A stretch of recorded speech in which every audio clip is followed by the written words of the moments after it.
And now we have reached that moment in the evening when we take great pleasure in presenting our annual Lawyer of the Year award, Mr. Warren H. Blackburn. Come on up here, Warren.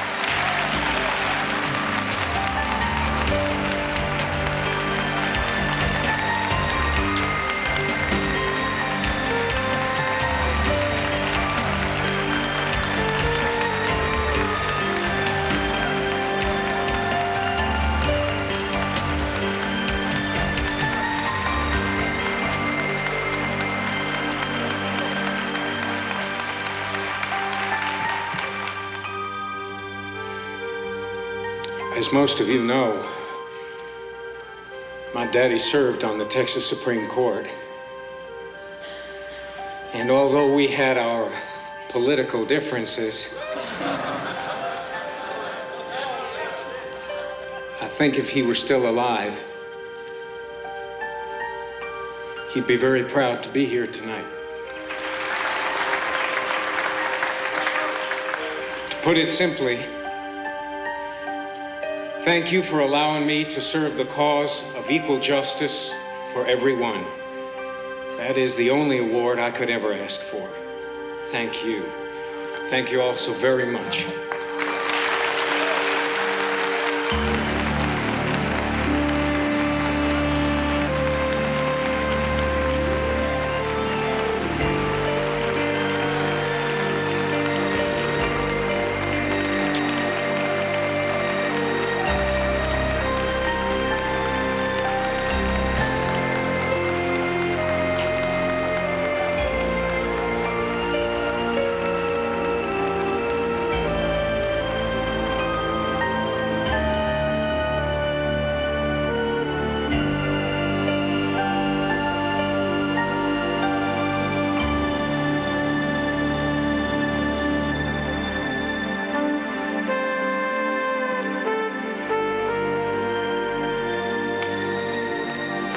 Take? I don't know. I have no idea what she wants. Just that Nancy said to bring you along.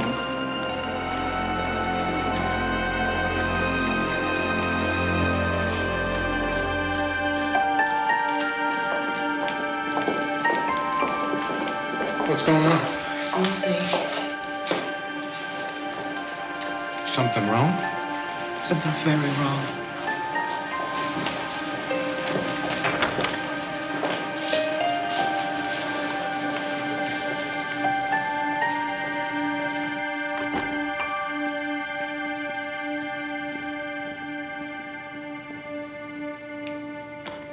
Well. Mr. Blackburn, we meet again. You know, I thought to myself, how much more suitable that we face each other in the very courtroom where the crime took place. Crime, Your Honor? See if they've done refresh your memory. Mr. Virgil Freer, former client of yours. I trust you recall the case. Yes, I remember. Miss Goodpasture here with the prosecuting attorney. Your Honor, I don't see... You got him off with a probation and a fine. How'd that come about, Mr. Blackburn? Let me refresh your memory.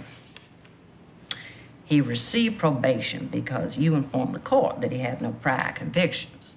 Is that correct, sir? Mr. Blackburn? Just some misdemeanor trash. How many? 2. 2 small misdemeanors, that's all they were. Tell me, Mr. Blackburn, did you or did you not lie to this court? My court. No. Nancy couldn't find prior convictions in his file, and I just didn't volunteer the information. You didn't volunteer? No, ma'am. You just kept mum, correct? Under the circumstances. What circumstances? His wife was dying of cancer. There were 3 children. He told me he had a job lined up. He told you? And I felt he deserved a chance to go straight. Oh, you did. Would you tell him now, Miss Goodpasture? Yesterday morning, Virgil Freer was caught hijacking a truck full of television sets. He exchanged gunfire with the arresting officers, was eventually subdued and arrested. Did you get that, Mr. Blackburn? Are you listening? Yes, Your Honor. After they booked him, they discovered that he did have an arrest prior to his probation. You perjured yourself. You put your career on the line for a crook because you trusted him. Tell me, counsel, just what do you think you were doing?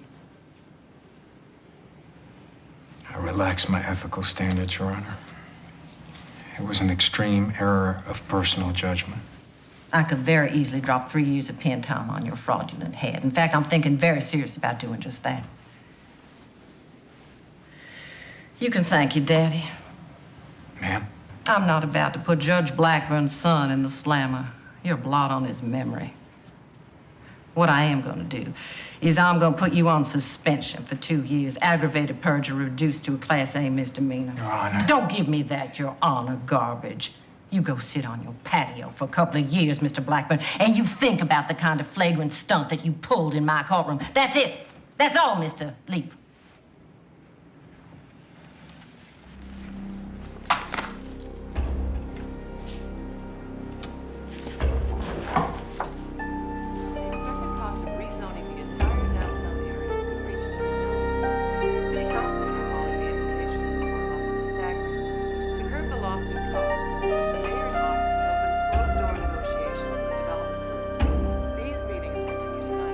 While the Houston City Council decides whether to approve the new development amidst increasing pressure from citizen groups. More on this as further details become available, along with an amazing story of a woman who just gave birth to her 4th set of triplets.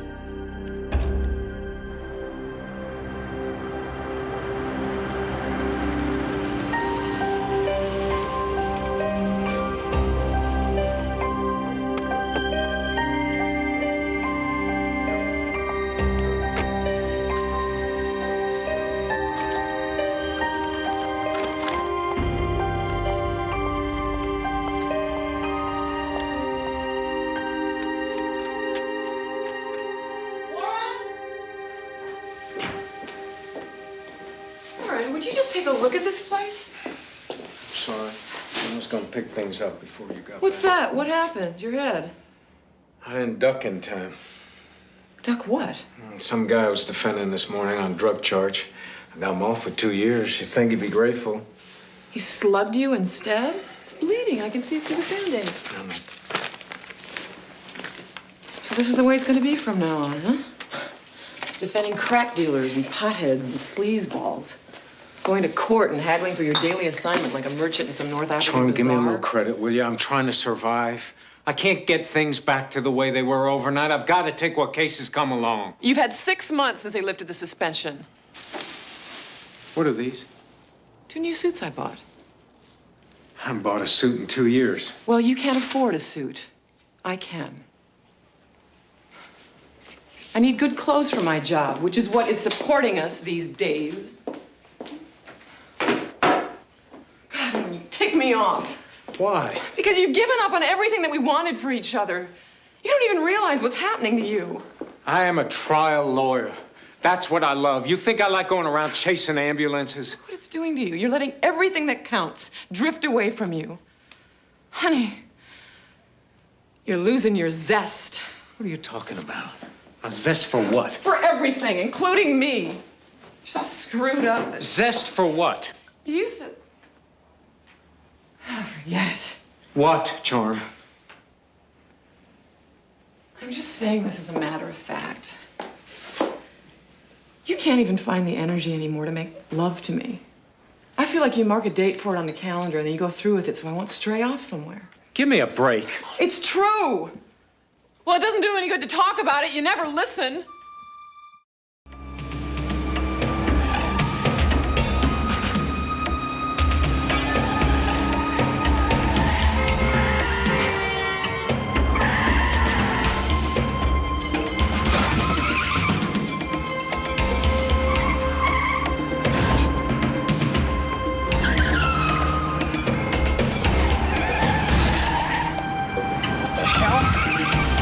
Crazy? Who is this guy?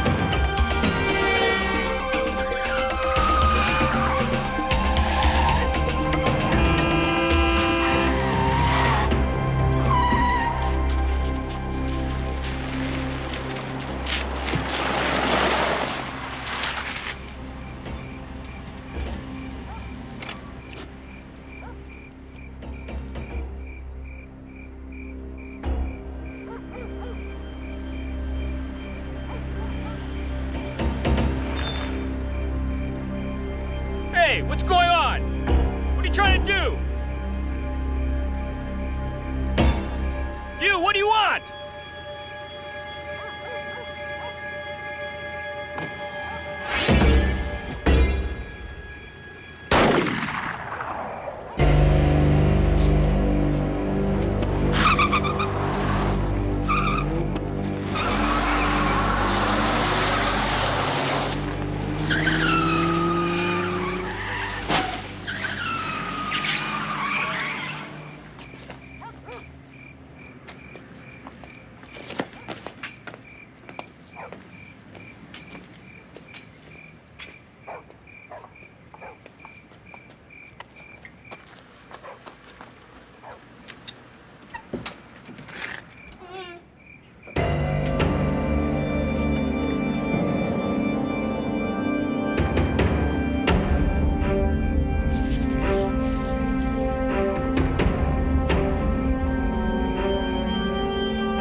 Está suave. Mira, a ver qué otra cosa.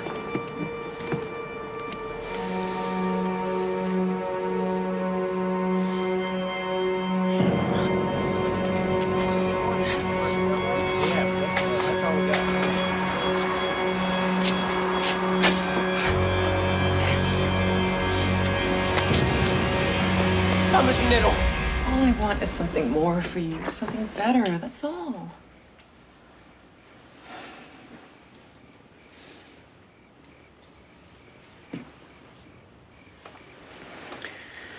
I wasn't gonna say anything, but I got a call this afternoon.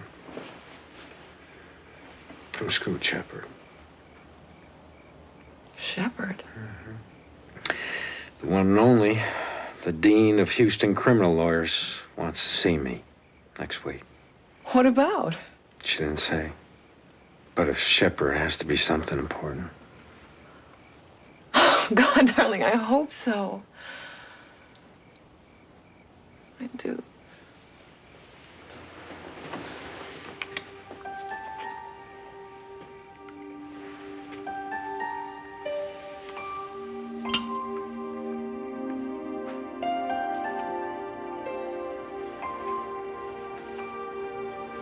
Counsel, as I understand it, you want this court to reduce your client's bail from $300,000 to $50,000.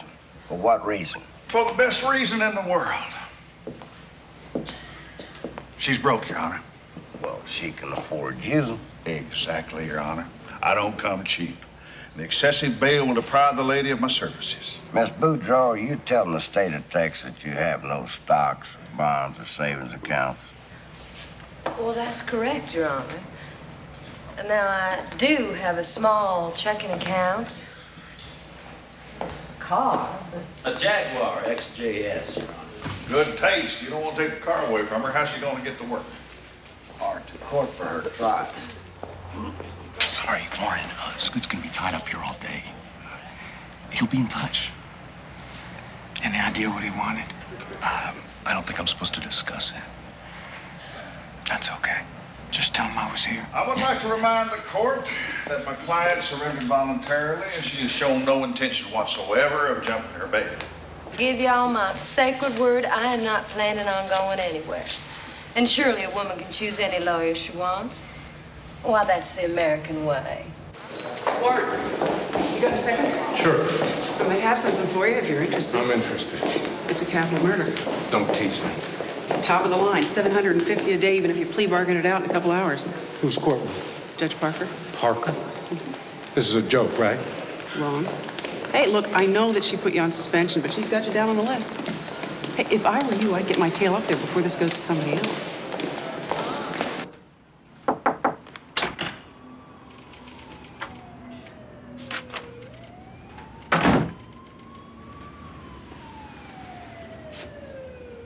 You want to sit? Whatever. Sit.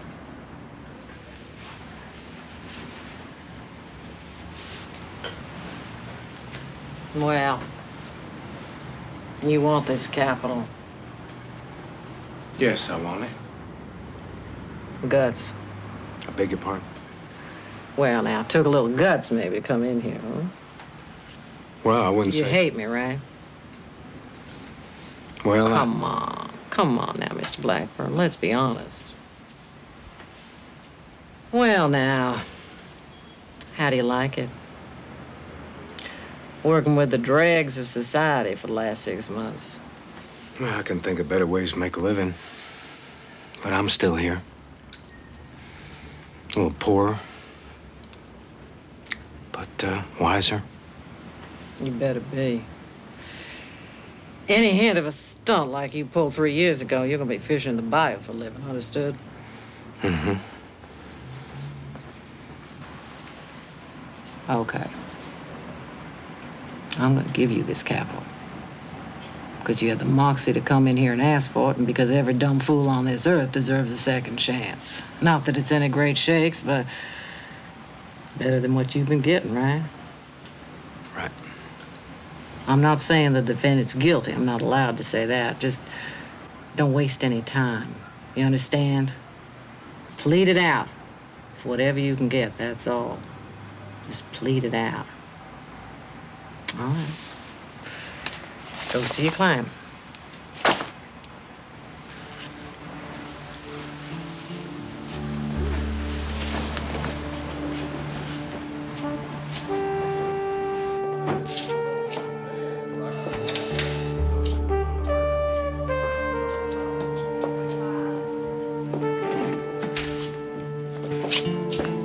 Mr. Hector Quintana, you understand English? My name is Warren Blackburn. I've been appointed by the courts to represent your interests because you don't have the money to hire a lawyer. Do you understand? Yeah, the state of Texas pays my fee, but that doesn't mean I'm working for them. I'm here to work for you, and I'm bound by a solemn oath of confidentiality. You understand that? Well, what that means is whatever you tell me, I'll never repeat to a living soul unless you give me your permission. Sir, I did not do what they say I did. Okay. Now, then, you've been accused of the murder of Don Ho Trun, married, father of 2 children. No, I don't know this man. As a murder took place during the course of a robbery in which the wallet of the victim was stolen, it's considered a capital murder. In which case, there are only 2 possible penalties, life in prison or death by injection. No, I don't know him. I don't kill this man. Where do you live? In a shed, by the stable in Carmine Park. I have a job in a market, but the manager gave my job to his brother-in-law. So I cut wood and I watch cars. And I send my money back to Mexico to El Palmito. El Palmito? See, it's my home. To my wife and my 2 kids. Mr. Quintana, do you admit to robbing the convenience store? I find the bottle. Sorry? Battle top whiskey. And I get courage. I get bad courage. Where did you get the gun? At the same place at the whiskey. They called him Dongster. The gun had no bullets? No.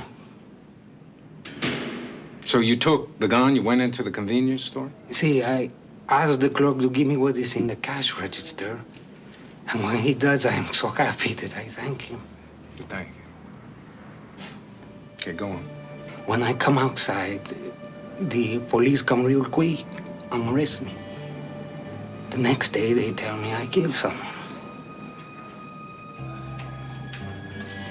It would be foolish of you to lie to me about it. You know, I'm here to help you. Senor, if you think you can make me say I killed this man, or ever fire a gun, you are betting on the lame rooster. I will never do this. Never.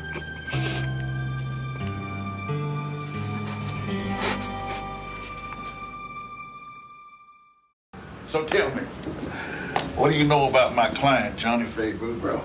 Mostly what I've read in the Chronicle. She's accused of killing her lover, and she's claiming self-defense. Well, yes. The lady pulled the trigger, no question. I'm going to use the oldest defense theory in Texas. The son of a bitch needed killing. It'll be a very high-profile case, but it has its pitfalls. Number one, the prosecutor's going to be Bob Altshuler. I know him. Who doesn't? He's one hell of a skilled headline grabber. Almost as good as I am. He's got the resources of the district attorney's office, and I just lost my second chair to a corporate law firm. I can't handle this case by myself. You want to sit second chair for me? Well, sir, if you're making me this offer because of my father... This ain't charity. I can't afford to be charitable. The fact is, our little Johnnie Faye Boudreau could use a nice little touch of that fairness and decency you were talking about. You got a bum rap, son. The hatchet lady gave you the shaft. Hell, if every lawyer who ever withheld evidence because he thought it was going to damage his case was suspended, they could tear down the damn courthouse, put in a parking lot. Well, what do you say? We got a deal? Yes, sir, we got a deal. Warren, would you come here for a second? Be right there.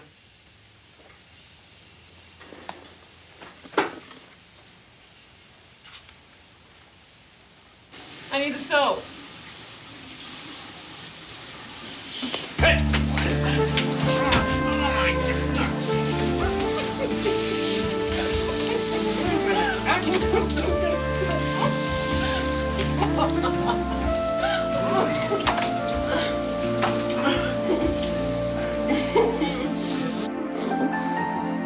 Tell me again. Tell me all over again. Well, he didn't just say, "Hello, Warren. Do you want to sit second chair?" Just like that. Just like that. Well, he may have mentioned my daddy. I don't care if you mentioned the Pope. He wants you. Gosh, do you realize what a case like this could do for your career? Yeah, well, it's gonna be Scoot Shepherd all the way. No. Somehow, I'm gonna get you on the 6 o'clock news. It may just be a 10-second soundbite, but you are gonna be seen. The important thing is to win the case. Wrong. The important thing is to know who won it. A brilliant lawyer and assistant to Mr. Shepherd. Warren Blackburn.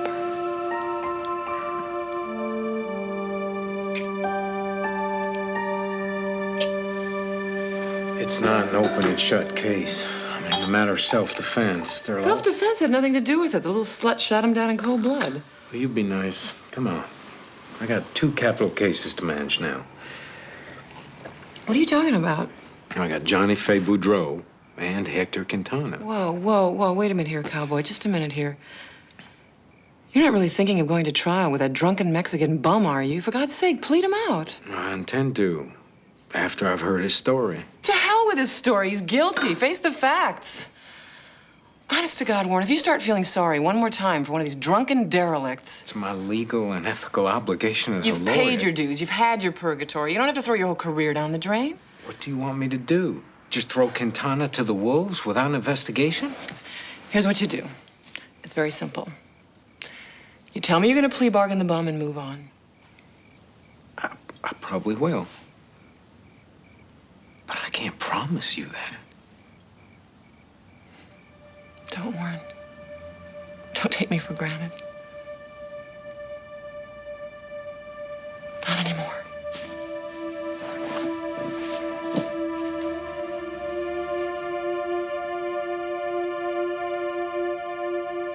Nancy, excuse me if I'm interrupting anything. I can... Come on in. Let's get this over with. Should we put our cards on the table? I'm ready. If I should decide to plead him out, what do you give me? What do you want? Reduce the charge to vanilla murder, 20 years, and drop the charges of armed robbery and possession of a weapon. You're wasting my time, counselor. I don't think your witness's identification will stand up. I think it will. She said she saw the guy from a distance. There are hundreds of guys with dark hair wearing shirts and trousers on a summer night. I don't think she got a good look at his face. Claim she did. It's a capital murder case because there's an assumption of robbery involved. Quintana did not have the victim's wallet or his money on him when he was arrested. I don't think you can make a cap murder stick. You said you want to settle this. Naturally. Well, then give a little. Give with a good heart. 50 years. No, my man's never gone by that. He has no record. He's had jobs. He's not a vagrant. He's a simple Mexican campesino with a wife and kids back home. He's not a murderer. You don't think murderers have wives and children? I knew one that used to rescue lame dogs from the pound. You're not feeling sorry for this guy, are you? Like somebody we both know not that long ago? 40 years. You're a hard woman, Nancy. I'm doing my job like you are doing yours. Will you drop the charge of armed robbery? I'll think about it. I'd like to know as soon as possible. Don't count on it. Well, I've been going through the file. I think I got Hold it just a minute. Hold it there. Just 1 minute.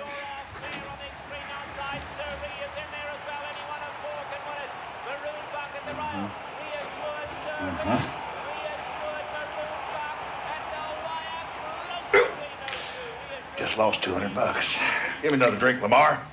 You? Not right now. You got an alcohol problem? No, sir. I'm just not much of a daytime drinker. We won't hold it against you. So, you've been looking at the file. What do you think of our Johnnie Faye now? Formidable. Thank you, Lamar. Let me tell you, if I wanted this drink to be truly, truly cold, I couldn't do better than lay it next to Johnnie Faye's heart. Any other conclusions? Well, there are a couple of things that bother me. Only a couple. The victim, Dr. Ott. Oh, yes. Good doctor. Perhaps you'd like to hear my feelings about him. Envy. Well, the thing that troubles me is what happened to his wife 3 years ago. Oh, yeah. Poor little rich girl, Sharon Underhill. She came walking out of an aerobics class and somebody gunned her down. They never found out who did it. Yes, but there was a suspect. And he just happened to be a bouncer in Johnnie Faye Boudreau's nightclub. Oh. Are you suggesting that Johnnie Faye wanted to marry Clyde Ott so she got rid of his wife? Well, can I speculate? Allow me. You're going to suggest the possibility that Johnnie Faye got rid of Dr. Ott's wife and then got rid of the hitman that killed her. Murder most foul, immoral, logical, possible. I'm not even interested. Why not? All we're interested in here is the death of Dr. Ott, and that was purely self-defense. Mr. Shepard, the 7th has started. Come on, we gotta watch this. I got a bundle on the long shot. Are you familiar with the statute on self-defense? Yes, sir. I know there's a provision in it now that calls for the duty to retreat. What do you think of it? If Miss Boudreau testifies, it could present a problem. Wait, hold it. Just a minute. Just a minute. Just a minute.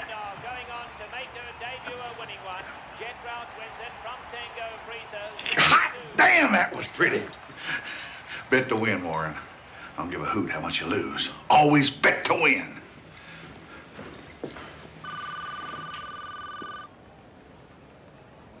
You know, of course, some things just don't add up. I mean, why did she go into the house with him? Let alone why'd she go upstairs with him? Why didn't she go out the door before he blocked the path? You mean, did she retreat sufficiently? Exactly. And carrying a gun in her handbag under those circumstances could be considered premeditation. Horse manure. All this fret about the duty to retreat. All these Yankee lawyers who came here when oil was selling for $35 a barrel got that provision rammed down the state legislature. Let me tell you something. It all comes down to the lady's credibility. Thank God we live in Texas, because everybody packs a gun. And everybody thinks they're Wyatt Earp's second cousin, right? Yes, sir. No person should have to back down in the face of a threat. That's a basis for self-defense. I don't care what the law says about some damn fool duty to retreat. Thank you, sugar. That's fine. Thank you. Why should a Texas woman have to retreat any more than a man? Especially if the guy needs killing. That's a theory that I'm gonna sell to the jury. And I'm gonna walk old Johnnie Faye right out of that courtroom. But it's contingent upon whether or not she told you the truth, isn't it? That's why I want you to talk to her. Find out what the weak points are. Find out where we could have trouble. When I get up in front of that jury, I don't want to have any unpleasant surprises. When do I meet her? About 2.5 hours. The Cow Palace. It's a charity affair. Don't worry. She's gonna love you. Matter of fact, she'll probably insist on it.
Warren, I didn't hear you come in. No. You didn't see me outside either. Outside? Apparently, I came home a little earlier than you expected. Warren, why don't you just come right out and say exactly? Why don't you? All right. All right? No, nothing's all right. Whole damn world's upside down. You say it's all right. Who the hell is he? Someone I've been seeing. Obviously. Very well, it's more than that. So what do you want to do? I'm just a small-town Pennsylvania girl, but I suppose good Texans, when they find out their wives have been cheating on them, beat them up. Stomp on them, perhaps, with their cowboy boots. That's right. Sometimes we go out and we hunt the bastards down. We shoot them between the eyes. Can we talk about this calmly, or would you prefer to know his name and all the salacious details so you can really shout? His performance in bed, perhaps? How long and how often? Better or worse than you? Is that what you want? Yeah, sure. Go ahead. Tell me. It won't help. That's right. Nothing. Nothing's gonna help.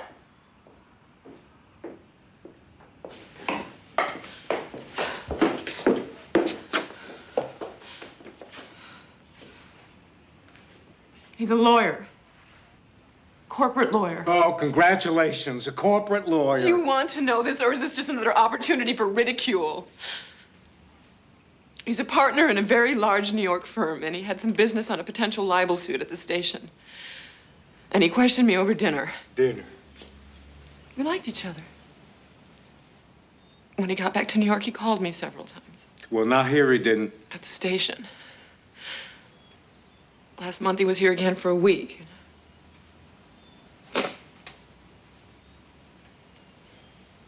He told me that he loved me.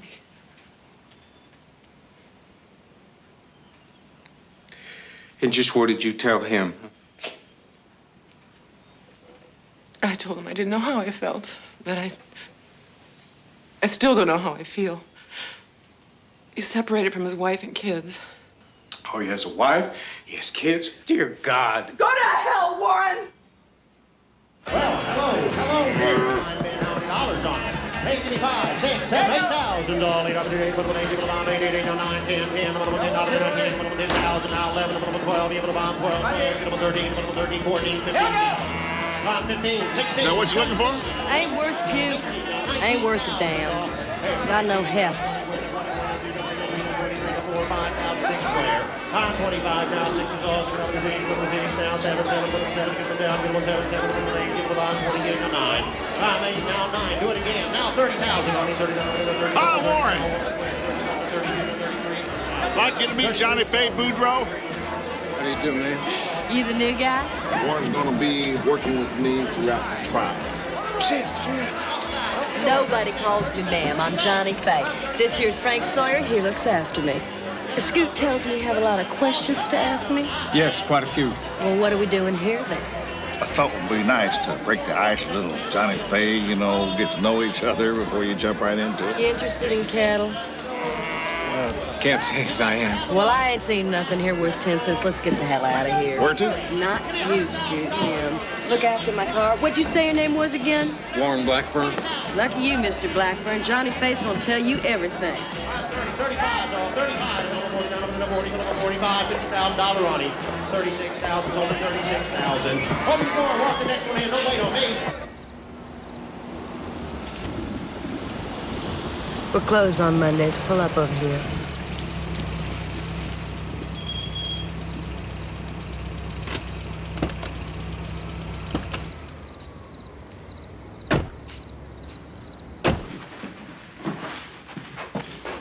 You never seen my place before? No. Not many red-blooded Houston men can make that statement. Well, what do you have? Beer's fine.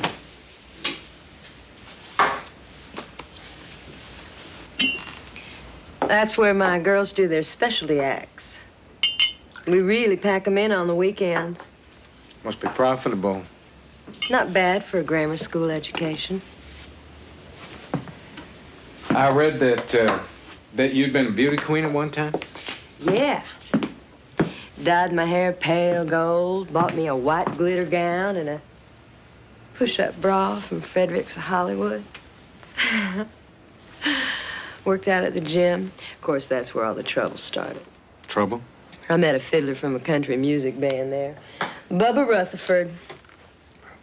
Promised me the world, and so we got married. Unfortunately, it was a Miss Texas prelim, and you had to be single. You lost? Hell no. They didn't find out till later, though. Stripped me of my title and took the money back. That's when Bubba left me. You, ever been to Odom? No. Can't say as I have. Well, I'll tell you, it's the kind of small town where if you dial the wrong number, you just go ahead and talk anyway. My daddy was a part-time preacher and filling station attendant. Ed's Exxon and House of Prayer. I lost one of my brothers in Vietnam, and the other one got hooked on drugs over there. Makes it real tough on Mama. Now, is there anything else you want to know? Well, eventually I'm gonna have some questions. You want to know how I came to shoot Clyde out. It's nothing complicated. It was either me or him. Look, is something wrong? Because I get the feeling you're just sort of listening to me.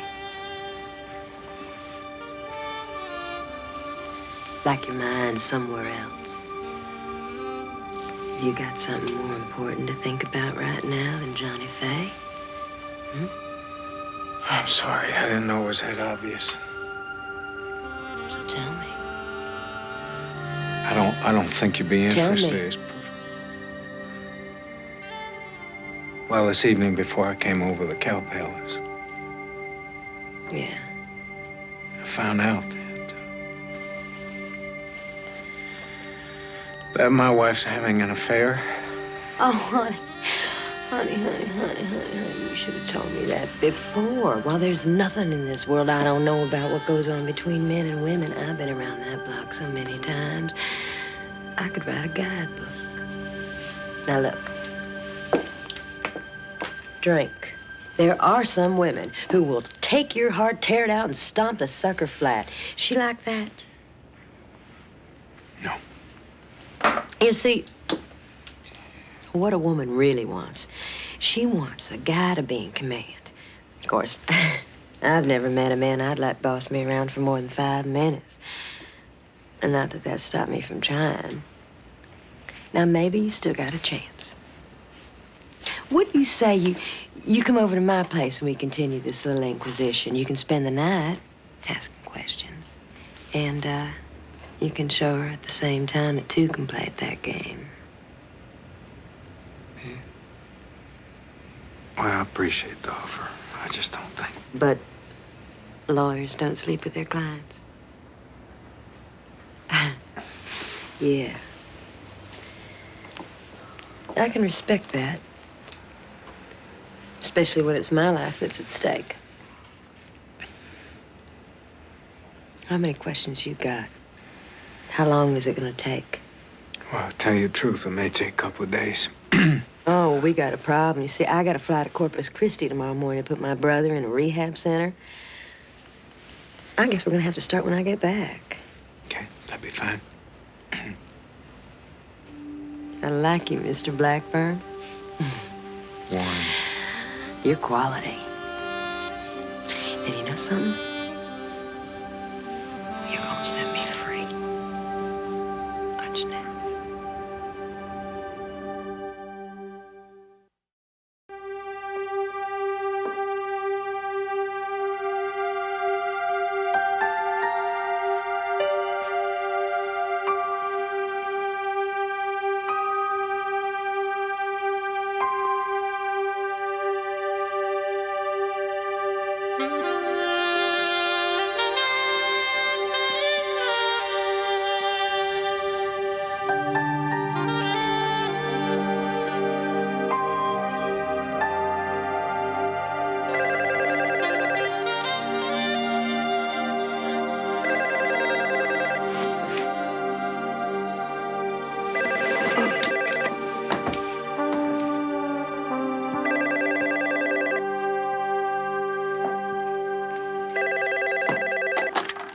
Hello.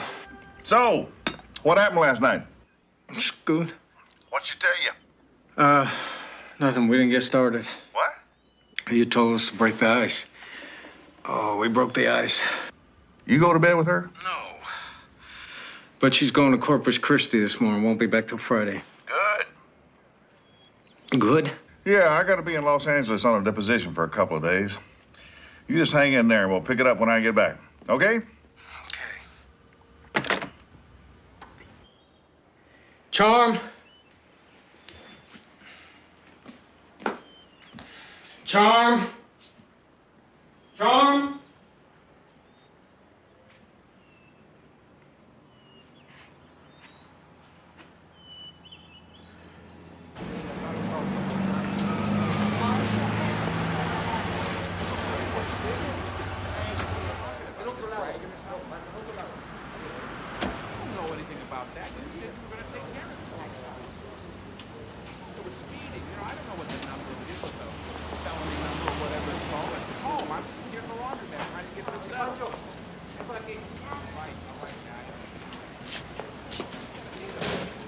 Miss Singh, my name's Warren Blackburn. I'm an attorney at law. I'm representing Mr. Hector Quintana. He's accused of... No. I have just a few questions, if you don't mind. You were present the night the shooting occurred, correct? Could you tell me where the station wagon was out there when you saw this person? No. I cannot talk about it.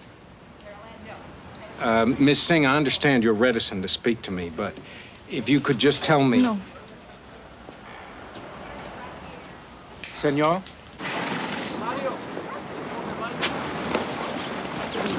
Comprende inglés? I'm looking for friends of Hector Quintana. He said he lived here in this area. He's in trouble, and I'm his lawyer. What trouble? Police claim he killed a man. No, not him. No way. With a .38 caliber pistol? Hector? Ain't no got no pistol. Never. That's crazy, huh? Nobody here got a pistol. Well, look, I don't know whether he's going to have to face trial or not, but if he should, would you be willing to testify what you just told me? Yeah, sure. For Hector, huh? My name's Warren Blackburn. I'm an attorney. I know who you are. I know the name. They told me. May I come in?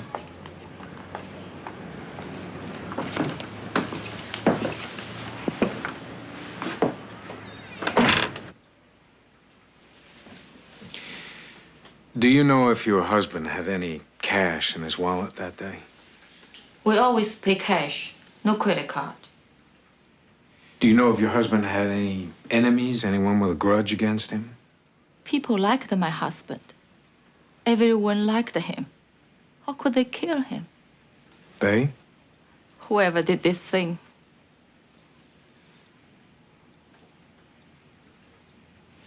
Do the police still have your car?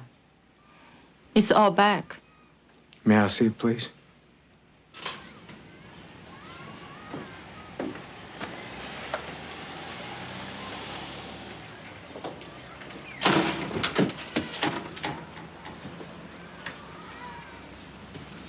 I see the car's been cleaned up. What are you looking for? My husband's blood? $31. They charged us to clean the upholstery. He loved this car. He had it painted his favorite color. Thầy không phải sát nó phá cái xe à? Còn nó chối nó không có phá. Tôi biết rằng họ làm. Bởi vì nó không muốn trả tiền để sửa. She's not angry at you. She's angry at the police who did this when they brought it back to us. You mean this damage wasn't here before? No. They say it was there before, but it was not. And now we must pay for it.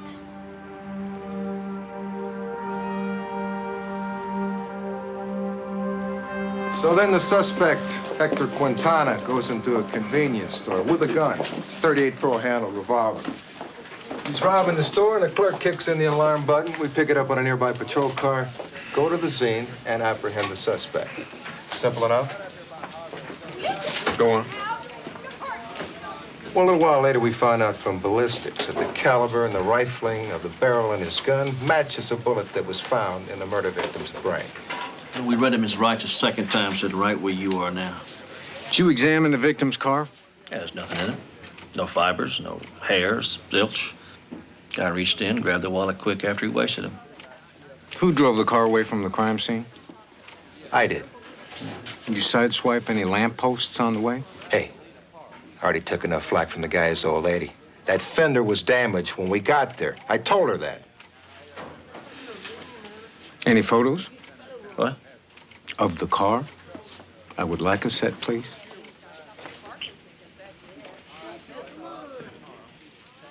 I guess that's all right. Yeah, sure. You're losing weight.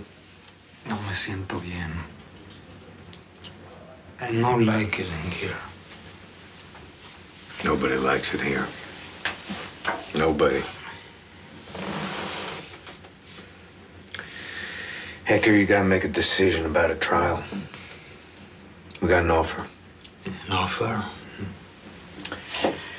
The assistant DA wants to put you in jail for the rest of your life, or have the state of Texas inject you with sodium pentothal.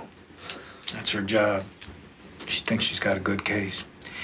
But the courts are crowded, and she's willing to compromise. She'll reduce the charge of capital murder to plain murder, and she's offered you 40 years. 40 years? Yeah, I know it sounds like a lot. It is, but, you know, time off for good behavior. You get only half of whatever they give you. Ay, Dios. I know, but, Hector, let me point out, you can never do half of death.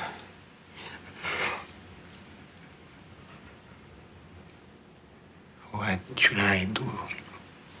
Oh, I'm sorry, Hector. You can't put that on me. I can't tell you. I mean, now you have to tell me.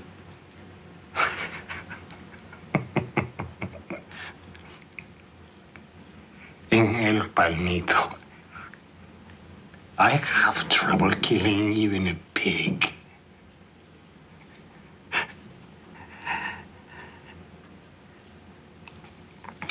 Do you think I could kill someone who never harmed me? Who never speak a word to me? No.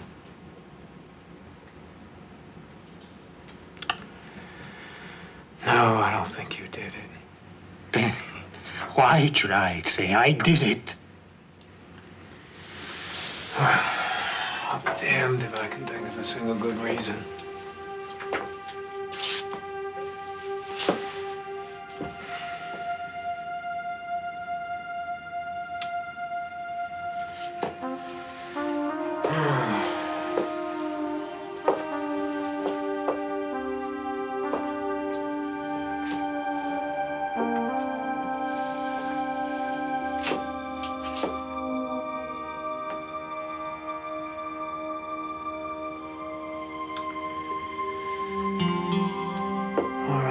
Listen to me. I may be out of my mind, but I'm gonna break the rules.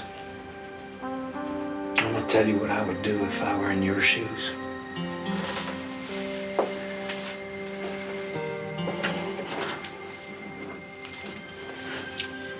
If I were innocent, and I wasn't hoodwinking my lawyer, I'd pray a lot. And I'd go to trial. But this is your life. It's not mine. The odds against you are enormous. They're stupendous. I don't want to push you in any direction. I'm just telling you how I feel.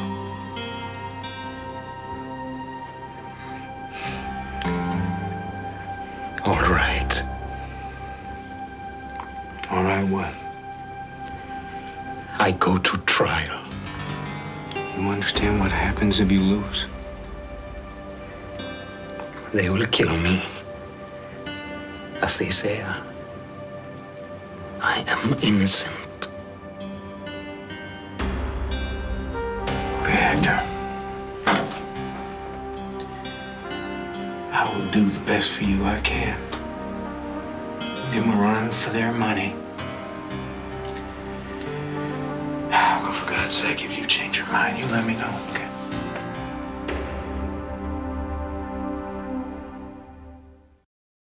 If I am incorrect, Mr. Blackburn, please correct me. Less than a week ago, you asked the prosecutors here to cut a deal with you. That's correct. And Nancy agreed to 40 years. That's a pretty good deal. All you had to say was, so long, Jose. My client wouldn't go for it. You know, someone comes to me for sentencing on the capital, I drop 50 to 60 on him. My client's a stubborn man. He says he's innocent. I believe him. You believe him. You believe him. Did I not tell you in this very room to plead him out and not waste the court's time? Do you think I've forgotten that? Mister, you do this to me, and I swear you will never get an appointment in my court. Your Honor, I'm perfectly willing to let Nancy take her best shot. What difference does it make if my client insists on going to trial? I will tell you what difference it makes. If he pleads not guilty without a chance to win, and you've got an offer that'll save his miserable life, then you've got a responsibility to talk him into taking that offer. Judge, even if you think he's innocent. Oh, I am getting this bad feeling in my colon, Mr. Blackburn. That certain elementary facts may escape you, like they did once before. Now, just how do you plan to benefit from this? Just by serving my client. How come I don't quite believe you? How come I think you're aiming to use up 2 valuable weeks of my courtroom time, playing to the crowd and picking up a fat fee for every day you're in court? I don't know, Your Honor. Why don't you tell me how come? Don't you sass me, counsel. Don't you question my doing what I think is best for my client. Madam Prosecutor, is the state ready to proceed? Yes, I am, Your Honor. State will take a plea. Let's see. Well, this coming Monday, 9 a.m. Trial day will be July 5th. Right after the holiday weekend on July 21st, I'm going on vacation to Hawaii. That's the deal. Your Honor, that's putting a gun in my head. That gives us less than 3 weeks for the case. It gives me less than 2 weeks to prepare. Counsel, you are now talking Chinese to a pack mule. My docket is full right up through Thanksgiving. July 5th, that's it. I'm trying the Boudreau case with Scoot Shepard on July 25th. And with all due deference, Your Honor, can't we try Quintana when you come back from vacation? Don't give me that deference bull. You haven't deferred to me one iota, and I sure as hell won't to you. Feel sorry for you, counsel. But that's it. Good day.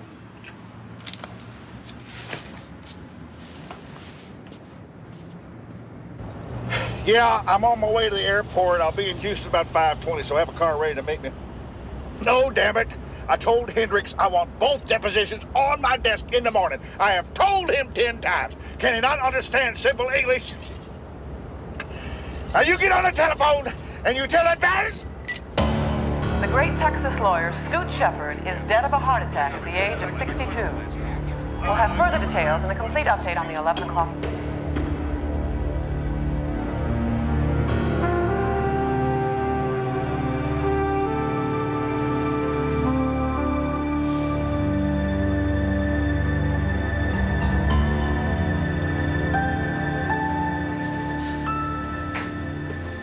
I assume you heard.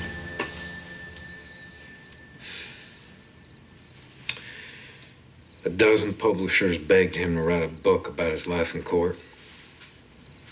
Turned them all down. Said, once I tell my secret, what advantage have I got? And what will it mean? How will it affect you in the Boudreau case? Well, by tomorrow morning, very early, I suspect, Johnnie Faye Boudreau is going to be looking for a new lawyer. One of the old Houston dogs with lots of clout. And the old dogs all have their own people who are loyal to them, so my chances sitting second chair now, about 0. Well, can't you talk to her? And what?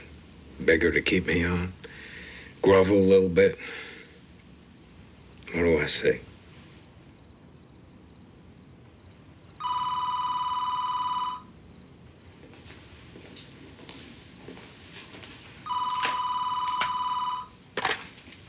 Hello? This is Johnnie Faye Boudreau. Is Warren there? Yes. Yes, just a minute. Warren. It's Johnnie Faye. Well, the axe is falling faster than I thought.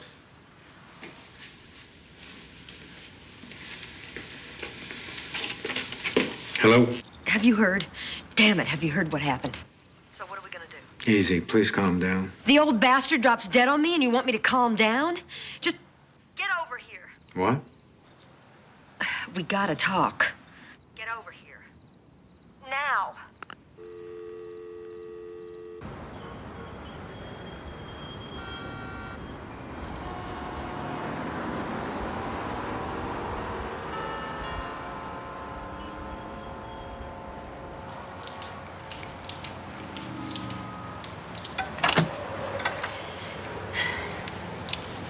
Bar's over there. Help yourself. Thank you. But not right now, I'm fine. Oh, yeah? Well, I'm not so fine. I gotta know one thing for sure, and I want no crap about it. Am I gonna win this case? We haven't even gotten into it yet. Answer me. In my opinion, on the face of it, without having questioned you, it's a good case. A decent lawyer could win it. Good?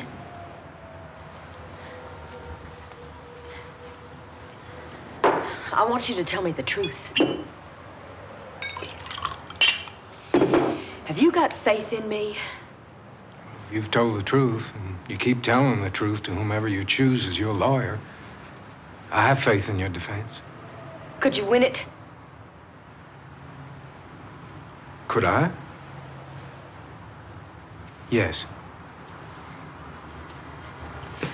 Would you win it? Any lawyer tells you you can't lose a case is lying. But your case is winnable. It's certainly winnable. Okay. So, okay. Scoot Shepard was the smartest mouthpiece in Texas, right?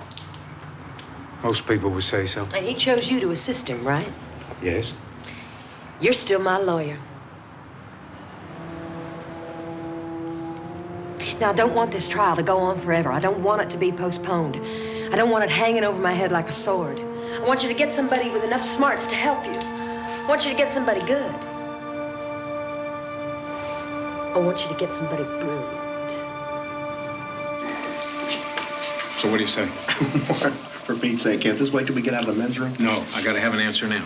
Yeah, you realize, of course, he's being prosecuted by Bob Altshuler. He rarely loses a case. He's not invincible. He's running for a judgeship. He'll fight like hell on this. Well, so will we. Can I be crass? Yeah, I'll be crass. What's in it? Whatever I get, I'll split with you. It's crime poverty, but trust me. However, we're gonna need to work out of your office. She takes one look at my hole in the wall. I'm finished before I start. What's the plea? Self-defense. Her lover had a violent temper. He had a poker in his hand, ready to do her in when she shot him to defend herself. She didn't provoke him. Claims she did. So, why have you chosen me? I want you because you're almost as good as I am. Well, if you're wrong, pal, we're both up the creek. You're gonna love her. Or as Scoot told me once, she'll insist on it.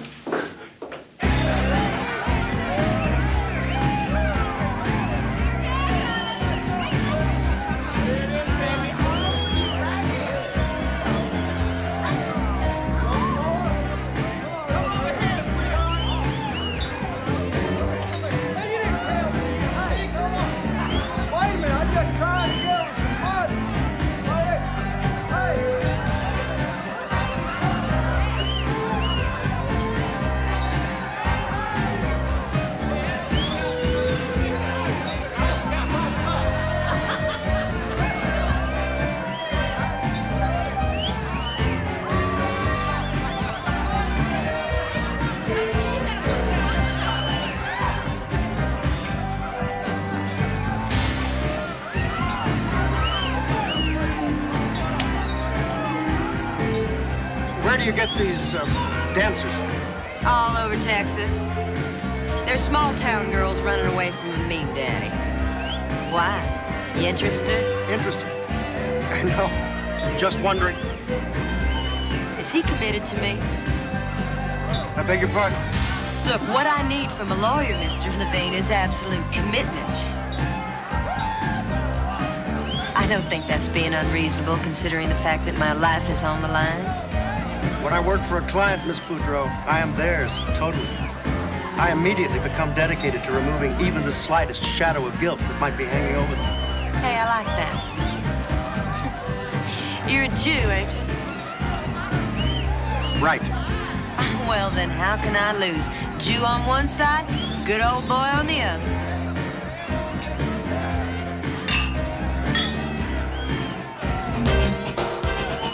So, what do you think? I think that lady could stuff your manhood in a paper bag if you gave her 30 seconds and a pair of scissors. Really? I wonder whatever gave you that impression. I haven't felt this horny since I was stuck in Alaska for 6 months doing legal work for an oil company. I hope the wife's still awake when I get home.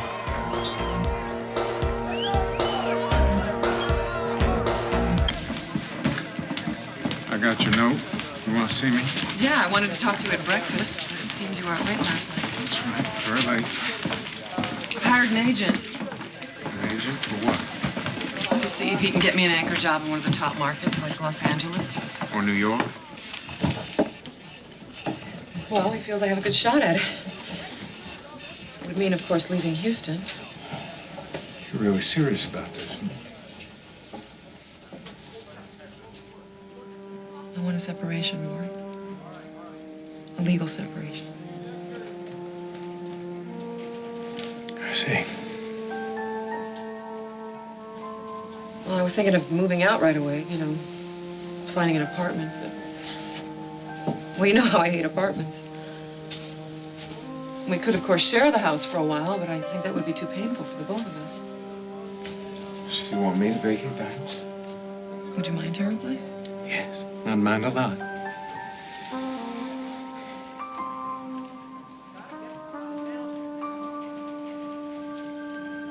Take it. Take the damn house.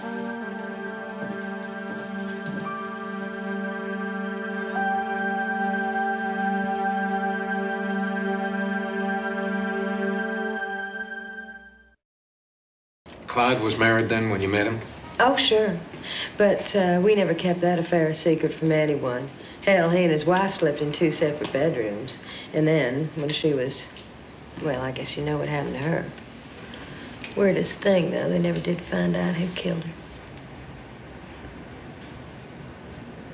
Her death, however, left the field open for you and Clyde. He was free to marry you.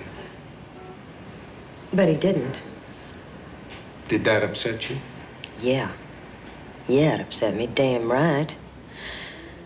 But it was hard to talk to him because his brain wasn't functioning at the time due to Colombian coke and single malt scotch. He took drugs. He was a doctor. He could get anything. I was trying to get him on the marriage subject once when he broke my nose. Just came at me. Before I knew what was happening, let's fly, pow, blood all over my silk blouse. Look here. I still got a little indentation. And you still wanted to marry him? You, with a wife off bed hopping or talking to me about what love can do to you? Oh, I know what they're saying.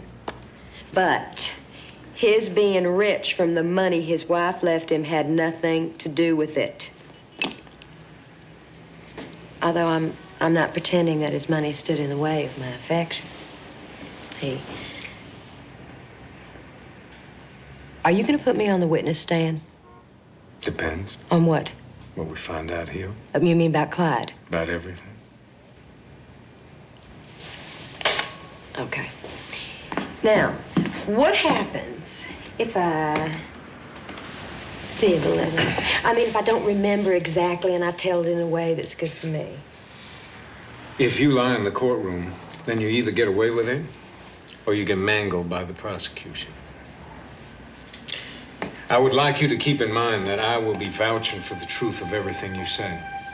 If you're planning to lie, I can't put you up there.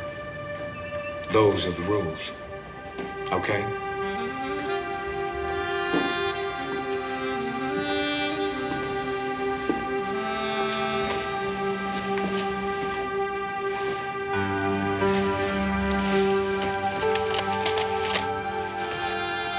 Okay. Okay, let's kick some ass.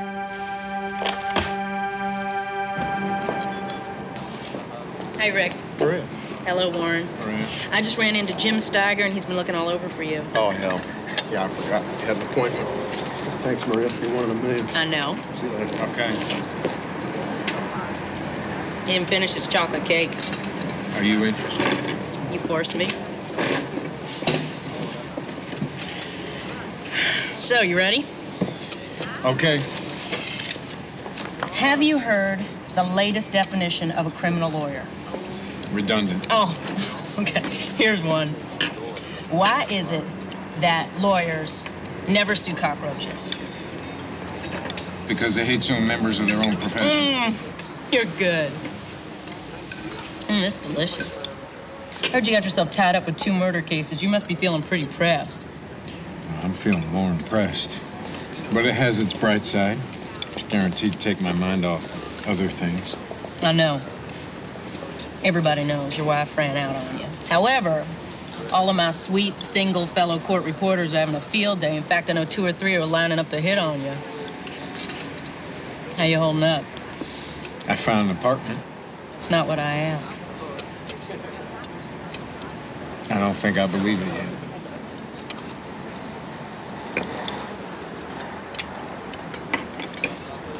How tall are you?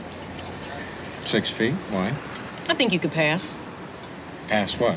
I belong to a club here called the Towering Texans of Houston, and we're having a big party Sunday night. Would you like to come with me? The Towering Texans? Yeah. You might fall on the minus side, but you don't have to sign up. They allow me to bring a short guy. You taking pity on a deserted husband? No. I'm one of those 2 or 3 court reporters who's lining up to hit on you. I'm the first. So what do you say?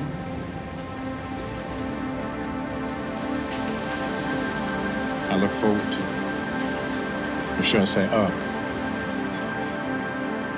Don't leave anything out, no matter how trivial you think it is. Don't put anything in that isn't a fact. Tell us the minute-by-minute truth of what happened that night.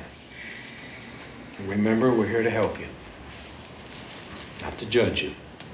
Yeah, well, I hope so. It was a Sunday. Oh, wait a minute. Bernadette? This is our assistant, Bernadette Lewis. She's going to be taking it down a shorthand. Where's the tape recorder? Transcribing it later is just additional paperwork. Bernie had the day off yesterday. Don't worry, she's an expert. Word for word. Go on. You said it was a Sunday.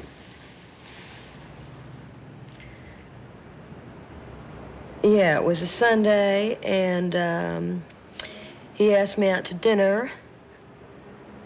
And I think that we should talk alone for a while, without her.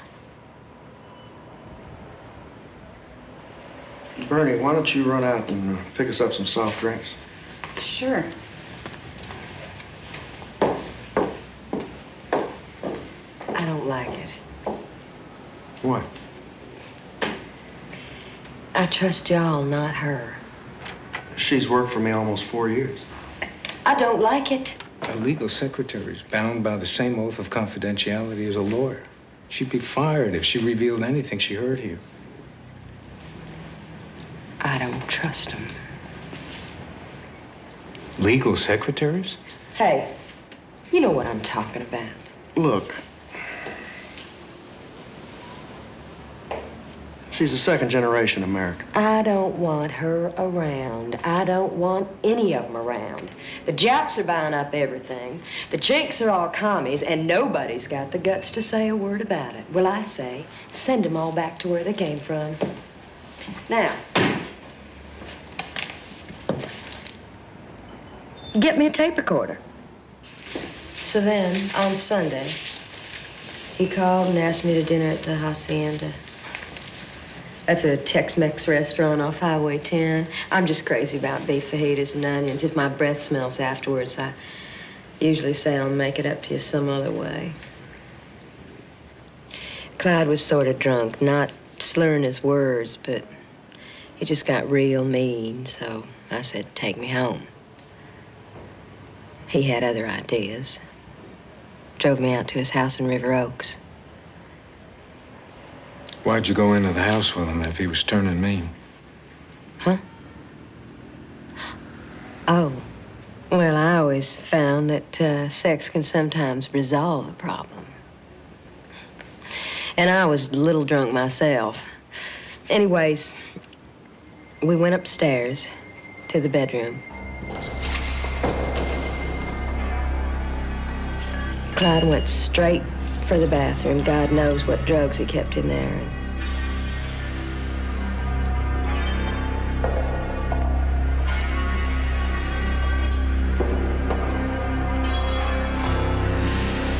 When he came out, I could see he was all crazy like. His eyes were all red, and he was sweating, and I was scared. But what the hell, I've been scared before. What made it worse, what really got him mean mad, was he couldn't perform.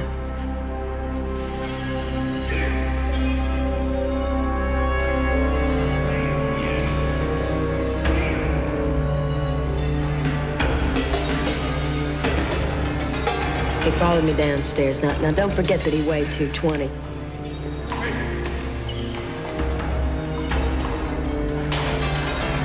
He had me trapped. I couldn't get around him. I grabbed a poker to defend myself, and he twisted it out of my hand. I screamed, and somehow I got over to my handbag on the sofa. I keep a pistol for protection. He just kept coming at me and coming at me and coming at me.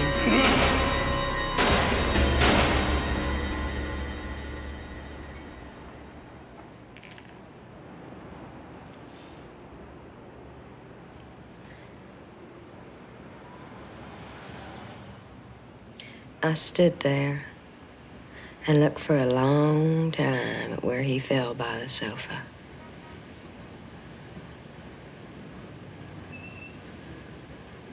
And then I called the police, and that was it.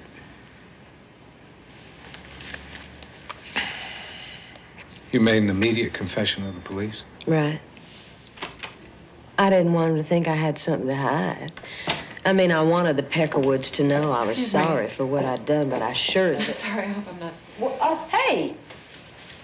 Sharn Campbell? Well, hey.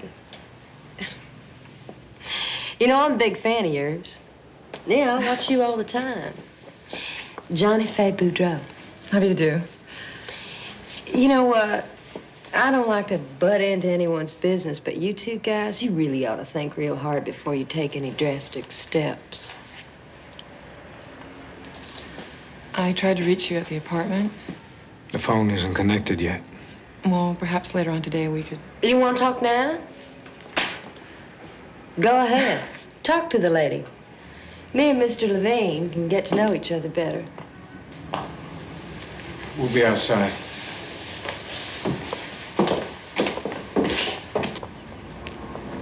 Well?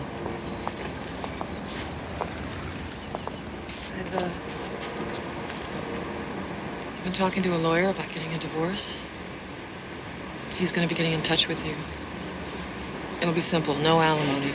We'll just sell the house and we'll divide the money down the middle. Same with everything else. Is that fair? What about child support? That isn't funny. You've really thought about this? You're positive this is what you want to do? Yes.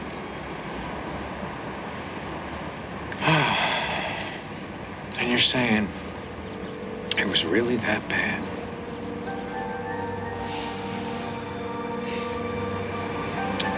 Anything else you want to tell me? No. Okay, I'll be getting back to my client. What made her decide to keep you on? She has good taste.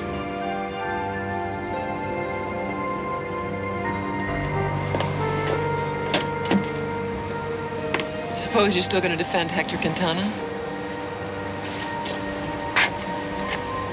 Right. You'll never learn.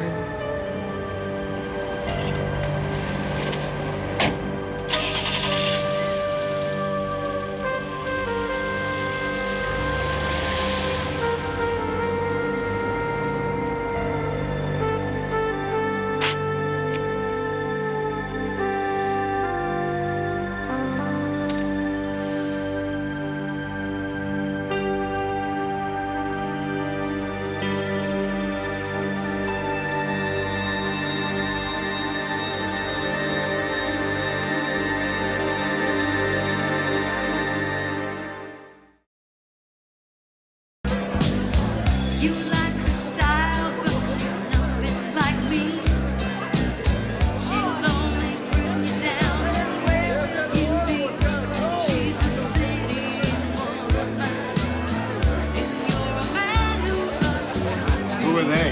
Our host and hostess. Think about it. Put them end to end, they come out around 13 feet. Big mistake, huh? Well, it might help if I knew some short jokes. Do you want to leave? No, this is very interesting. Let's just find a quieter spot. Okay.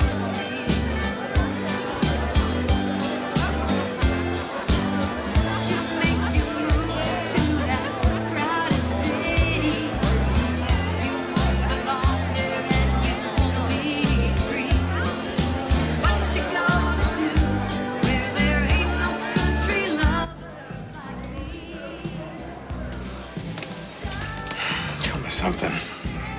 Do I seem fairly normal, fairly rational this evening? Well, you're fairly sober. Why? Late this afternoon, a totally inexplicable, unreasonable thought came across my mind. I can't seem to get the damn thing out of my head. Well, there must be a tall psychiatrist around here somewhere. What are the symptoms? Colors. Oh, that's it, exactly. That's the first indication of a total breakdown. What colors? Tan and blue. Especially the blue. I mean, I'm talking about a shade of blue so garish, it'd almost knock you over. Or crack you up.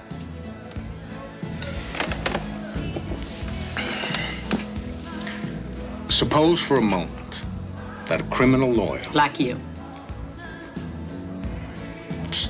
like me, gets so involved with two cases, entirely different cases, that they start to merge together. Go ahead, I'm supposing. How many traffic accidents would you say occur on any given day in Houston? Oh, maybe 300. Between tan and blue cars? For the sake of argument, 3. How about a particular shade of lurid blue? I thought you said it was garish. Both. None. Correct. You've given me a correct and rational answer. Doesn't make any sense. Somebody hit your car. No, my car's green. Oh, It's Johnnie Faye Boudreau's car. blue. Tan, except for a bright blue spot on the left fender just above the bumper. And it's that little spot of blue that's bugging the hell out of me. Why? Because the late Dan Ho Trun had a spot too. A tan spot on his rear. His rear.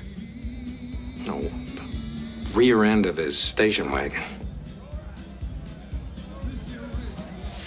Is there any particular thing that you want to do about this dilemma? I don't think I'm drunk enough. If you were?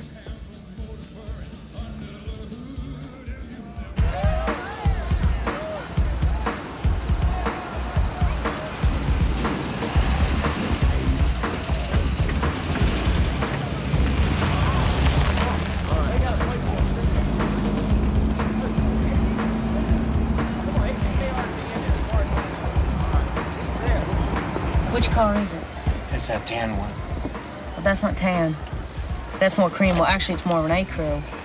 How do you work this thing? You just push this red button down when the light flashes. Are you gonna tell me what this is all about? No, but I might need you for verification later. Watch me, but don't get out of the car. Just stay right here, okay?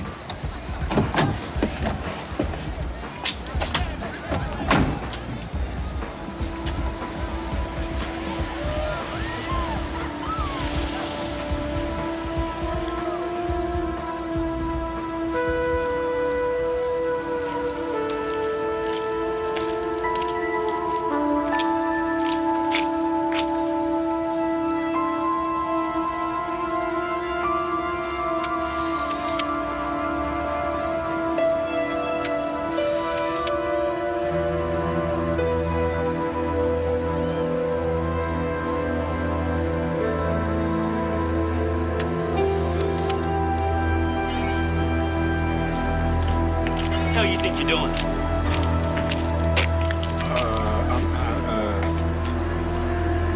I'm just taking some pictures. Give me that.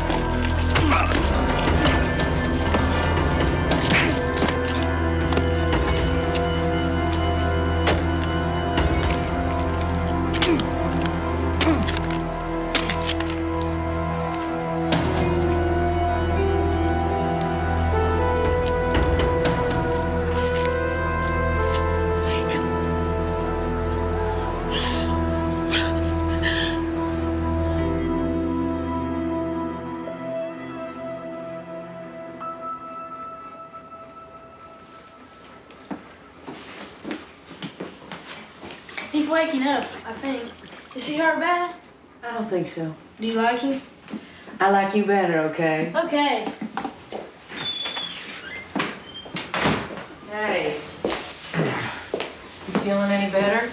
Ow. Oh, sorry. Withdraw the question. Oh, you did a very professional job. Just a little swelling by the ear, a slight bruise on the left cheek. Oh.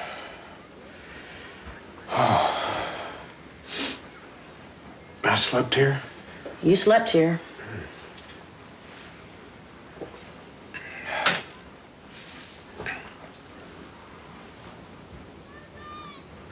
Did you undress me? Mm-hmm.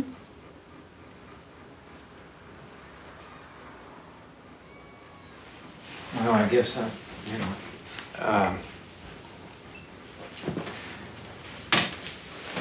I guess I should have anticipated what happened last night.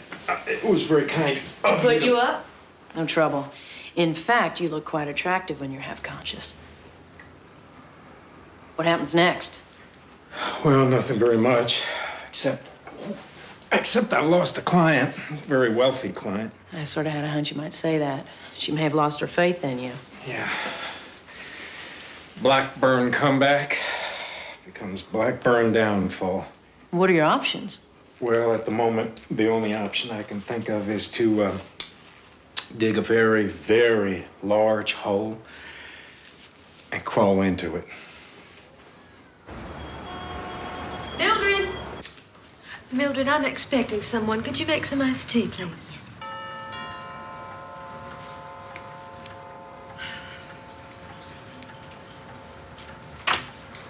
Well, now, Mr. Blackburn. You want to see me? Oh, I certainly did. Do. Won't you come in?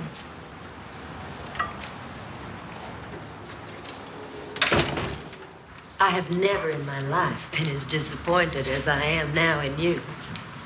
Yeah, that's fair. I thought you were smarter than that.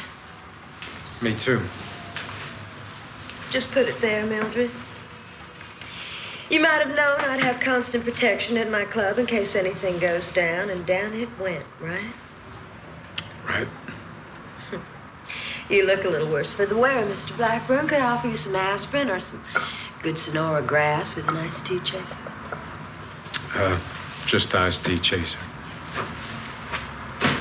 Won't you sit down?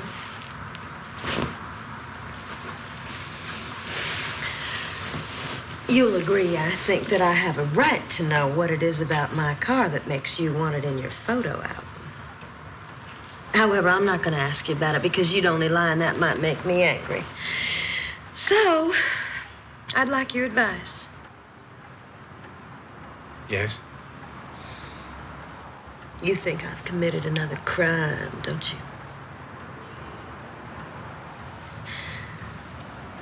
Well, for the moment, supposing I have. Could it be brought up when I go to trial for Clyde? Could they ask me about it? Well, if there's reasonable ground to believe it, they could ask you in cross-examination. But they're bound by your answer and can't contradict you or then bring in proof that you didn't commit the other crime. Even if it's a murder? Yes, even a murder.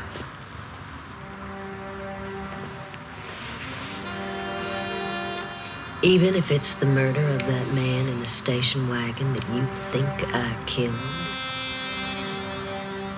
Yes. Well, it's true. To be more specific, I shot him with a .38 Smith & Wesson that I keep in my glove compartment.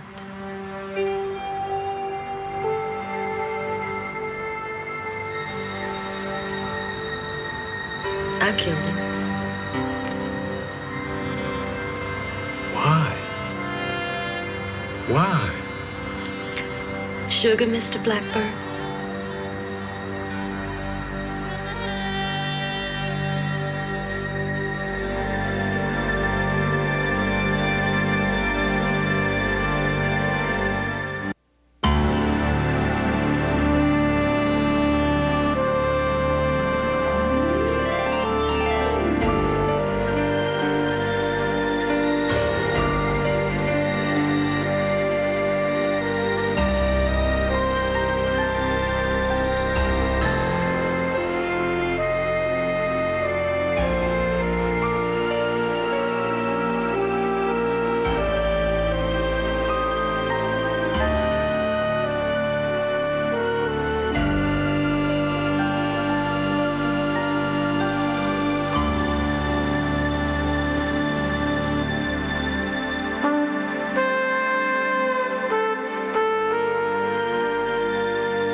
See it down there, Mr. Blackburn?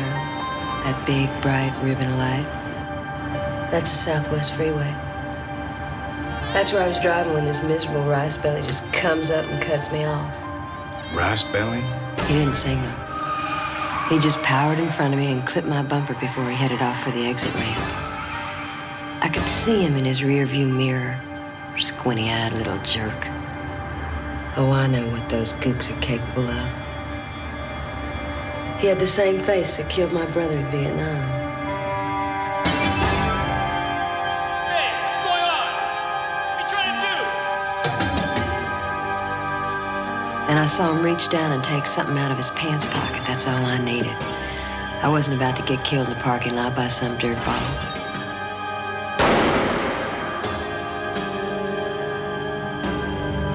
He had no gun.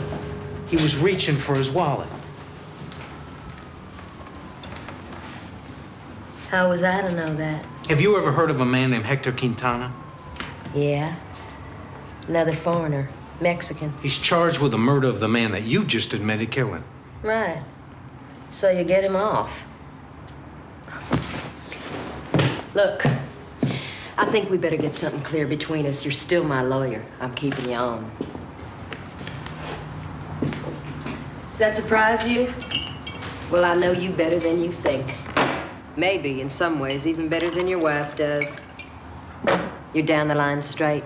Boy Scout rules. You're exactly what I want defending me in that courtroom. You'll do your best. Hell, maybe even better now that you know what you know. What makes you think that I Why still... not?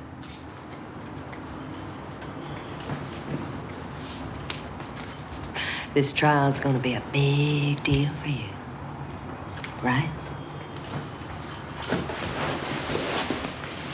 If they had hanging in this state, I'd knot the noose. Yeah, I know, but we're talking reality here. I mean, what do you gain by quitting? You can't go to the DA. Everything I've told you is confidential between a client and her lawyer. No exceptions, even if you quit me now and forever. Confidential is the key word here, right? You know I'm right. I have friends who check these legal things.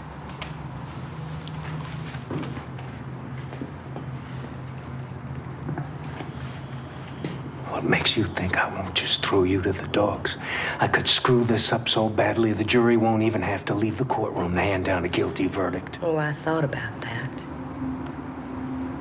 But if you screw up, Mr. Blackburn, they'll be on your back like flies on a prairie pie. You'll be lucky to get a job as a dog catcher. All I'll get is a mistrial and someone else to defend me. But see, you won't do that. You'll do your job. Because that's the way you are. That's why I like you. I like having you around so I can keep an eye on you. Hey. Sleep on it. You'll get used to it. You'll see I'm right. You realize that Hector Quintana faces life in prison or death. A sad song don't care whose heart it breaks. You, of all people, should know that.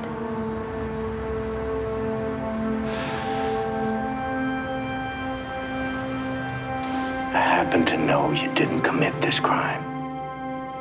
You understand me? I can't tell you how I know it, but I know it. There's very little comfort in that, of course. But that's all I have to offer right now. Hector, look at me.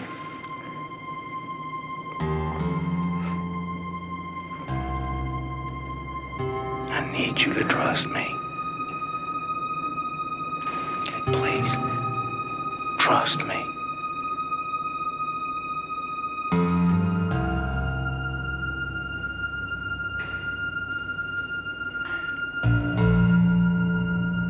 The evidence will show that the defendant, Hector Quintana, intended from the very beginning to kill Dan Ho Trun in order to steal a sum of less than $100.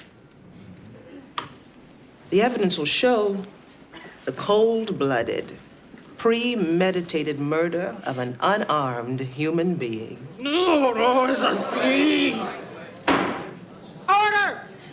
Counselor, don't let that happen again. Yes, Your Honor.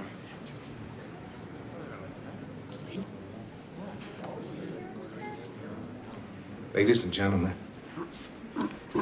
Hector Quintana is innocent of the charge of murder. And I mean truly innocent. The defense will show that he wasn't at the scene of the crime.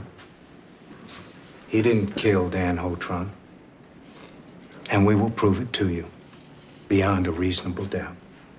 Thank you. Here's some brandy. I've heard taken in small amounts after pizza is very therapeutic. Well, you make great pizza. Thank you. I got here 10 minutes before you did. Not that I'm not a good cook, but I'm pretty good given time. I did ask you out. Oh, I'm always going out, getting home late and eating out with Randy. I hope I'm not raising a latchkey kid. Would I be prying if I asked? You asked about his father. Mm-hmm. He was 19 and I was 18 with the usual teenage libidos. And when he found out I was pregnant, he disappeared so fast he would have made Houdini jealous. He's probably populating Borneo right about now. Still, he did give me Randy, my one true love. Yeah. I can tell that. Unfortunately, though, an illegitimate son puts off most bachelors, especially lawyers. They think in terms of future child support. Not that they don't hit on me regularly. I just laugh them off. Ah. Mm-hmm. Independent woman. Oh, to health independence. I consider independence a natural state for any woman with a normal intelligence and healthy sexual appetite. Oh. Will you look at that? He's laughing. And you were so grim when you first arrived. I was. Mm-hmm. Well, considering the circumstances, I can't help but feel sometimes my life's crumbling around me. But tonight with you, I've felt the best I have in days. I mean, who knows? Maybe weeks. Well, I told you the brandy was therapeutic.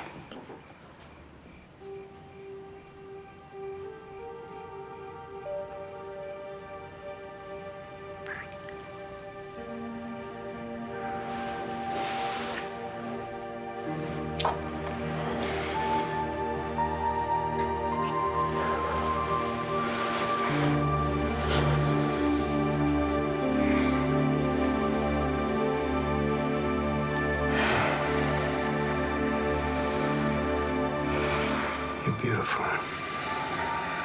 You know that. You really are. Oh, shut up. I promise it won't hurt.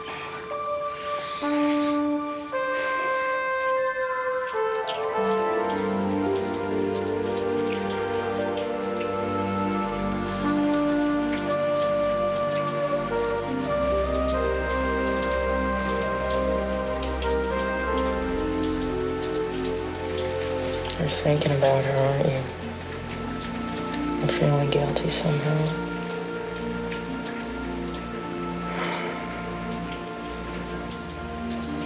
It's just so much of it was my fault.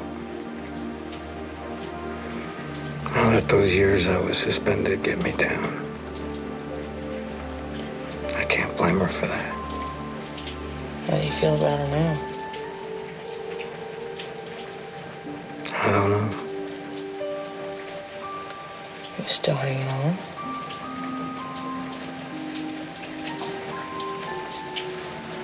I just can't seem to let her go. I'm not sure I want to. Well, it's gotta be one way or the other. I know. Let me know when you found out.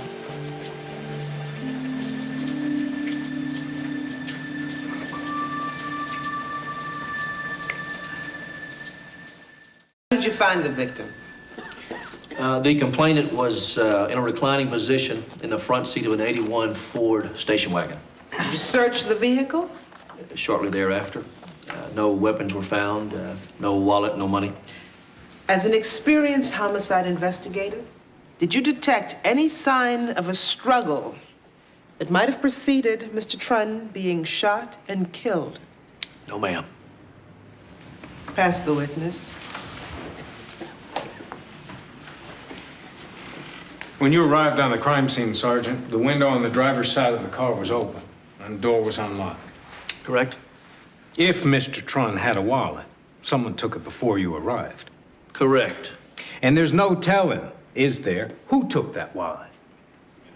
Didn't necessarily have to be the person who shot him. Objection calls for speculation. Sustained. Well, Your Honor, I'm trying to establish... Sustained. Get on with it, Mr. Blackburn. Let me put it this way. All anyone had to do, anybody who came along, was to open the car door the way you did, see a dead man, and take the wallet. Isn't that true? Objection! Once again, Mr. Blackburn. Don't answer, Sergeant. Your Honor, should I consider that the same as sustained? Don't you start with me, counsel. I warned you not to play the peanut gallery. Well, Your Honor, I'm simply asking for clarification. That's enough. I'll see both counsel in chambers. Now, you listen to me, Blackburn. When I rule, that's it. You want to appeal to a higher court and claim error, you be my guest. But don't you go sneaking in the back door when the front door has been slammed in your face, or I'll hold you in contempt. This is my courtroom. Understood? No, Judge, this is not your courtroom. Your only function is to help the two of us present a true case to the jury. You can rule, and you may be right more often than wrong, but you've got to rule without prejudicing the jury against me and my client, a client who faces death. Don't you say another word. I am not prejudicing anybody. Do you hear me? The next time you give me any lip like you just did, you're gonna find yourself sleeping in a concrete cell. Now then, Officer Manley, when you arrested Mr. Quintana outside of the convenience store that night, did you find any bullets in the gun? No, sir. Were there any bullets on his person? No, sir.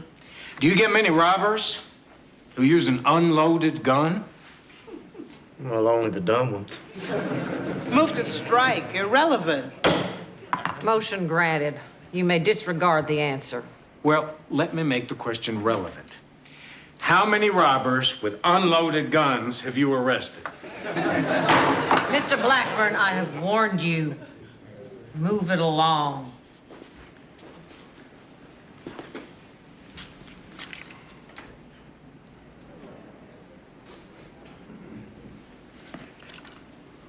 Would you describe this gun for the court? Well, that's a Smith & Wesson .38. Any unusual characteristics? Well, it's got that little pearl handle grip and that easy pull trigger. In your expert opinion, would you say this is the kind of gun a man would carry? With that grip and that trigger? No. That's not really a man's gun, no. Then you're saying it's a woman's gun. Objection calls for speculation. Sustained. No further questions. My husband, he was a good man. Before he left me that day, he kissed me. Always with a funny little smile. He would kiss me.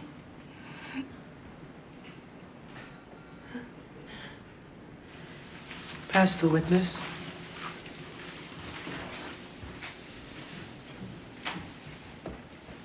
The defense has no questions. You may step down. 5-minute recess. All rise. Please relax, but remain nearby. What are you doing here? Well, I just dropped by to watch my lawyer at work. Does that bother you? Yes. You are so mean, Mr. Blackburn. So mean to poor Johnnie Faye. It's got to stop.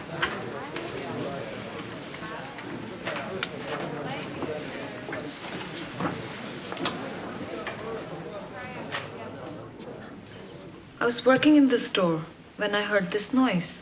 What kind of noise? A loud bang. I looked out of the window and saw a man by this car, a station wagon. He seemed to be leaning in the window and, what shall I say, straightening up from doing something. Then he turned and ran. Did you see his face? Quite clearly. Dark hair. He was white. Not black. Most certainly Hispanic. Is that man anywhere in this courtroom today? There, the man in blue tie. Let the record reflect that the witness has identified the defendant, Hector Quintana. Ask the witness. Now, Mrs. Singh, when you spoke to the police, you said, and I quote, "I thought he might have been Hispanic." Isn't that so? Yes or no, please? Yes. But a moment ago, you said he was most certainly Hispanic, didn't you? I may have. Isn't it a fact that when you saw the defendant in the courtroom today, that was the moment when you decided he was most certainly Hispanic? No, that's not true. Now then, Mr. Trun was supposed to pick up some dry cleaning from you? Oh, yes. Some button-down pink shirts, a green sweater with blue stripes, and a pair of brown pants. You remember all that? Oh, yes. I still have the ticket. They were paid for and picked up the following Monday. They were picked up and paid for the following Monday? By who? Who picked them up? His wife? One of the family? Oh, no, not his wife. I don't know his family. This man had the proper ticket. He paid. This man? Would you describe him, please? About medium height, very poorly dressed. He had, what shall I say, scar on his left cheek, and he smelled of alcohol. Was he Hispanic? I cannot say that for certainty. Was he Asian? Oh, no, most definitely not. He had the ticket. He paid. This man, is he by any chance in the courtroom today? No. Oh, no. Well, thank you very much, Mrs. Singh. Your Honor, I request a conference in your chambers. Now, Now. if this is another one of your delaying Your Honor, we have just heard that someone unknown, a white male, got hold of Dan Ho Trun's wallet and used the dry cleaning ticket in it 3 days later to pick up Trun's clothes. Now, I want to question his widow out of the hearing of the jury. On what grounds? Just one question. Did she or any other member of her family ever have that dry cleaning ticket in their possession? I failed Well, to if they see. didn't, then how did someone else get a hold of it? Unless, of course, he took it from the wallet he stole from Trun's dead body. This person may have witnessed the murder. He could be vital in my case, and I may need a continuance to locate him. Is the widow still in the courtroom? Yes, she is, Your Honor. One question. That's all. Have you, or any member of your family, ever had the dry cleaning ticket in your possession? No, sir. No. I have never seen the ticket. Nobody ever had it but my husband. Thank you very much, Mrs. Trun. You're excused. Keep this off the record.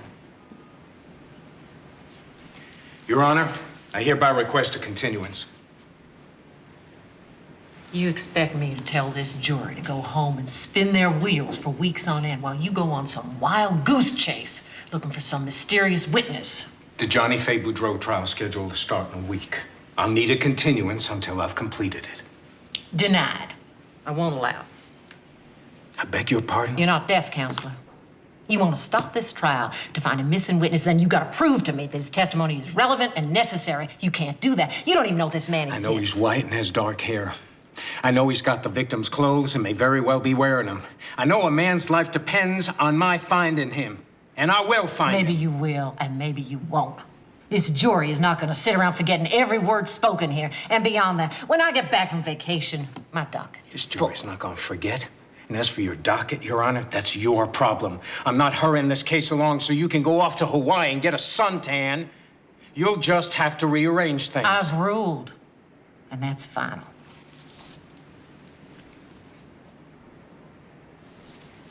I won't go back on the record. Your Honor, I am formally requesting that you recuse yourself on this case. I want a new trial, and I want a new judge. On what grounds? On grounds of prejudice from the bench. Because I won't let you hunt for some phantom witness. Wake up and smell the coffee, Counselor. You are out of line. And let me recall our conversation when I took this case. You told me not to waste the court's time. You told me to plead it out. You repeated that in front of the prosecutor 3 weeks later. You threatened if I went to trial with Quintana, I'd never get an appointment in your court again. That is a clear violation of judicial canons. I refuse to go on in this courtroom. I can hold you in contempt right now. Your reputation stinks. I got a witness here. She remembers.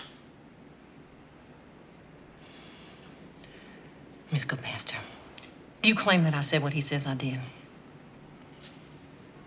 Well, Miss Goodmaster,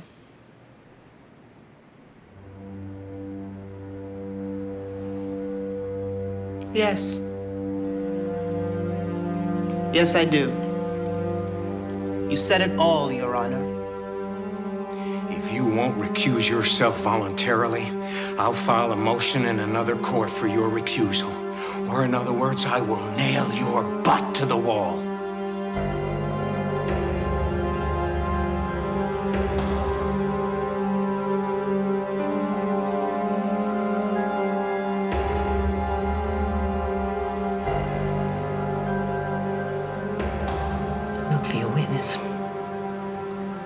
The law requires you to exercise due diligence. If you can't find him before your other trial's finished, that's it. We resume. Same jury.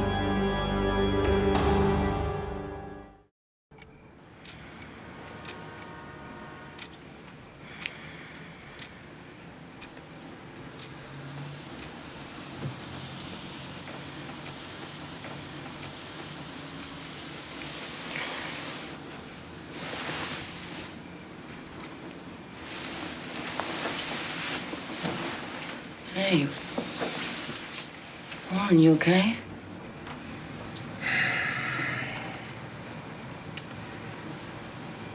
I just felt very alone suddenly. Well, for whatever it's worth, there's someone in this very room who believes in you. I don't go around telling people this, but I'm a sucker for knights in shining armor. And I'm a real bear for going against the odds. You won't fail me now, will you, Mr. Blackburn?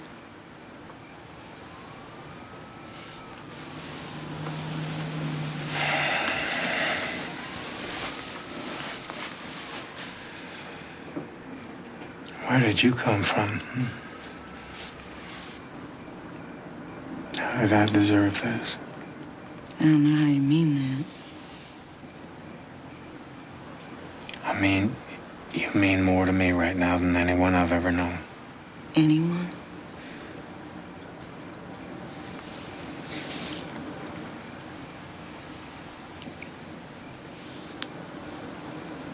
Okay. So tomorrow I'm gonna have the flu.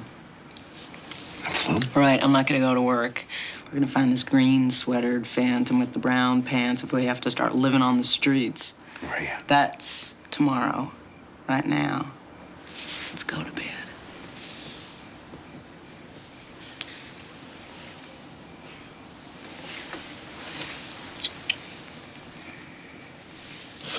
I'm looking for a guy with a scar. He's got a green sweater with blue stripes. Could be wearing a pink shirt, brown pants. What's his name? I don't know. Well, here's my card with my number. If you see anyone dressed like that, call me. It's worth $100.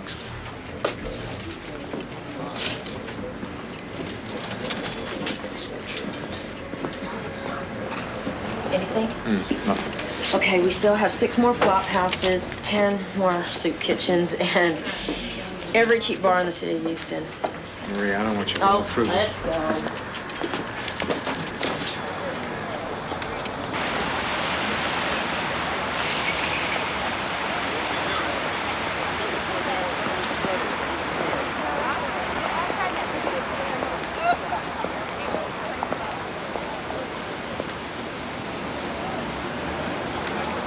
Warren? See those two guys down there? They haven't taken their eyes off of you. Hey, amigos!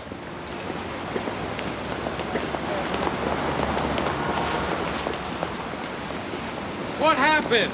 I've been looking all over Houston for you. Where'd you go? Tú sabes, compita. The police, they kick us out of our shacks. They feed us at the shelter, but we don't like to stay I need your help. Hector needs you. There's a man I'm looking for. Have you seen a guy at the mission with a green sweater with blue stripes? He's got a pink shirt, a pair of brown. Claro. Muy llamativo el cuate. And I think somebody cut his face. He has a scar. Was he at the shelter? Sí, señorita. But he's a no good whiner. What's his name? Jim. Jim's Is he at the shelter now? He come and go. He sleep all over town. Mostly the shelter. Look, gentlemen, I've got a job for you. I'm going to be tied up in court on another trial. I want you to find this guy. I want you to bring him to me, okay? Where are you staying now? The park, lots of places. I think maybe we leave town. No, no, you can't disappear on me again. How would you like to stay at his apartment? Food, beer, everything on him. Amigo, you got a televisión? Oh, yeah. He's got cable and 2 Spanish-speaking channels and a VCR. You can rent movies, he'll pay. Just a minute. What do we do this for? All you have to do is find the man we're looking for. Right? Tie him up if you have to, but find him and bring him to me. You do that, it's $100 a piece, okay? Órale. Sure, okay. We live with you. Gracias, señorita. Very pretty lady, amigo. Too skinny for me. As homicide officer, you took testimony from Miss Boudreau at the scene of the crime? I did. It's been entered as evidence. Would you read it, please? I tried to get out of the house. I picked up a poker and Clyde grabbed it from me. He was charging at me like a grizzly bear, waving the poker over his head. I was trapped. I couldn't move around him. Detective, in your opinion, was there room in Dr. Ott's living room area for Miss Boudreau to have made her escape? Well, it was a very big room with a wide archway to the vestibule and front door. I could see no problem. Wasn't there any furniture to impede easy passage around? No, sir. When you arrived, was Miss Boudreau drunk or sober? Objection. Calls for speculation. Sustained. Was she slurring her words? Did she in any way lead you to believe she wasn't in control?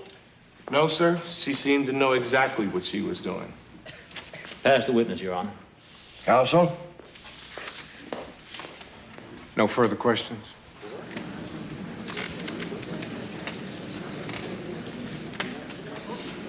Miss Boudreau told the press that Dr. Ott was charging like a grizzly bear when she shot him. In your opinion as medical examiner, would you say the victim was moving or standing still at the time? Standing still. You say you found Miss Boudreau's fingerprints on this poker? They were all over it. Top, bottom, middle, both palm and fingertips. What about Dr. Ott's prints? One set only, at the bottom, the handle part. No palm prints, just fingertips of both hands.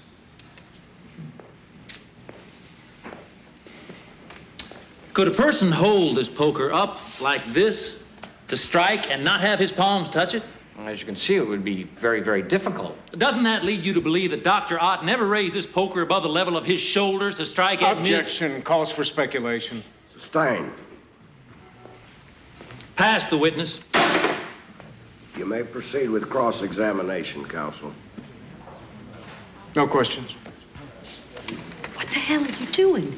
You're not going to question him. I know him. He's honest. He's a solid witness. I can't shake him. Well, that's just great. I tried to discredit him on final argument. Sure. If it's not too late. You lived in the house with your stepfather. Yes. You know the defendant? Yes. She was his mistress. Object. It's none of her damn I was business. with him on many occasions. Tell us about them. When I was trying to watch TV once, she said, "When your stepdaddy gets mean and drunk and passes out, I could cut his throat in his sleep." Those very words. I had to put my hands over my ears. Object. Fight for me. You kick me again, I'm walking out of here. That little bitch is paranoid. She hates my guts. Your mother died 3 years ago. Yes. Could you tell us the circumstances? She was murdered. Did your stepfather ever tell you who he thought had done it? Objection. Sustained. Don't answer.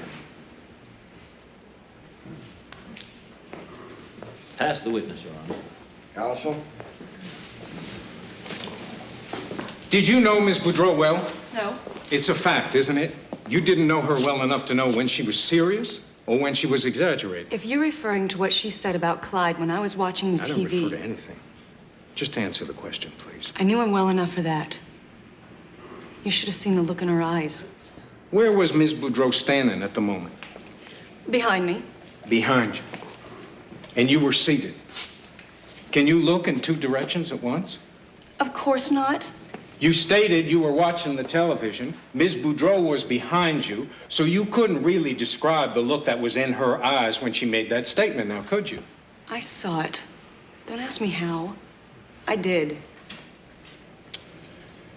And then you covered up your ears. Yes. And you didn't hear anything more that she said. I didn't want to. So if she said, I was just joking, I was just kidding, I didn't mean it, you wouldn't have heard her say that. Isn't that right? She didn't say anything like that. No further questions. The witness is excused. You may step down. This court is adjourned until tomorrow morning at 9 o'clock. All rise. Yes, miss. Kid gloves. You could have torn her apart. What have I got here? A couple of cupcakes? Don't forget, we have yet to tell your side of the story. Exactly.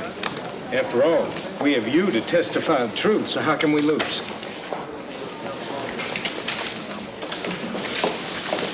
Wojciech? That lady's getting a nasty look in her eye. She's been lying to us ever since we met her. Her story about Clyde out charging at her with a poker is nothing but a fairy tale. So tell me, what else are we going to find out that we didn't know?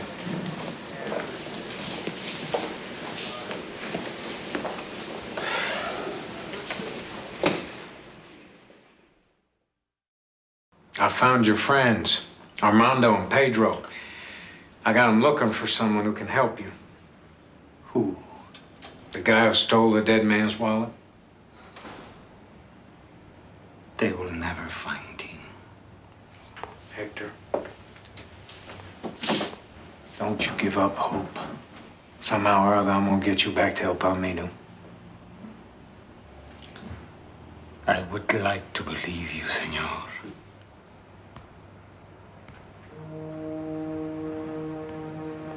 But no.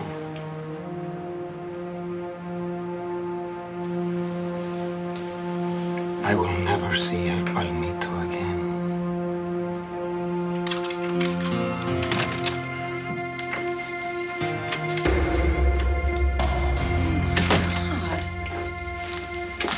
What happened here?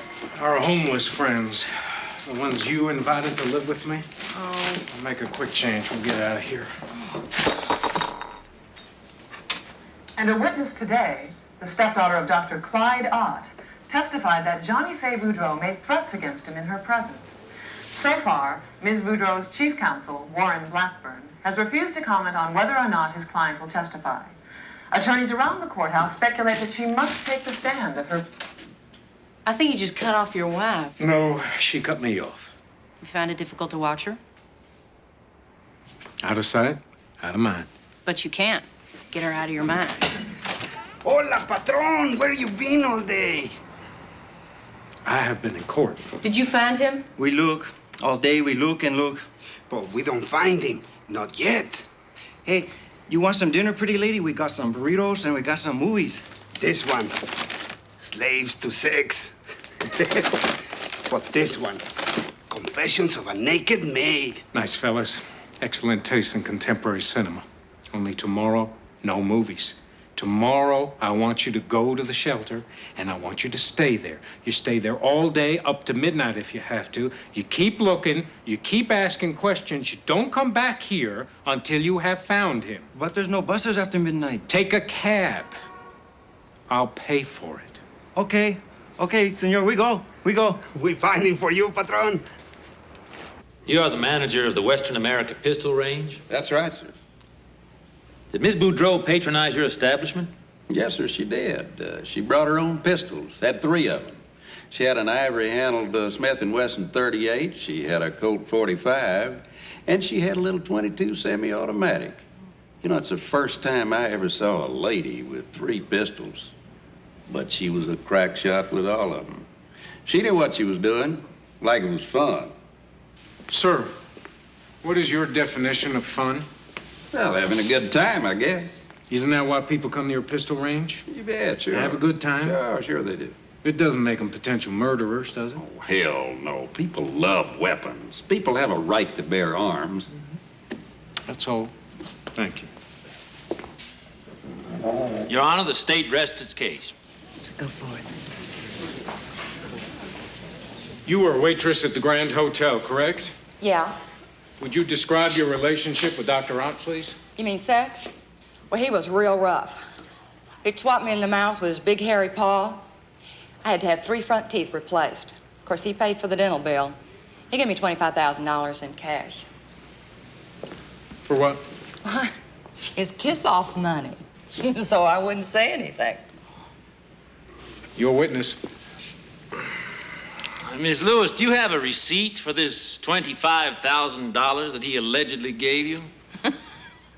Are you kidding? You want to get me in trouble with the IRS? Oh, well. We'll just have to take your word for it then, won't we? No more questions. Here are depositions from 3 more witnesses claiming Dr. Ott either made sexual advances or used some kind of force. You're just gonna repeat what's already been said. What's wrong with that? You give me 100 witnesses like that, I'll put them all on the stand. It's not gonna tip any scales. Yeah, maybe not, but... But what? What have we got, Rick? What we've got is poor little Johnnie Faye Boudreau telling us the infamous Dr. Ott threatened her life. So what does the prosecution do? Delivers a witness that says she threatened him. And then our poor little fragile Johnnie Faye tells us he blocked her way. She couldn't get out of the house. So what does the prosecution do? Delivers a police sergeant who testifies that she could have driven a Mack truck around him. And then the one I like the best. He was charging at me like a grizzly bear. But now we got a medical examiner who testifies, no, I don't think so. He was standing still. That's what we've got, Rick. Well, you remember when we first started out? When we passed the bar, we took the oath. Do you remember what you felt like? Scared. Well, I felt that I was suddenly on the side of the angels. But something's gotten screwed up. I mean, who are we protecting? Cold-blooded murderers. Like Hector Quintana, maybe? No. Not Quintana. God knows, not Hector Quintana. All right. So we take what comes. We defend. That's what it's all about. Maybe we get our hands dirty now and then, but that happens to be life as we know it, boy chick. Hey, don't go nuts on me.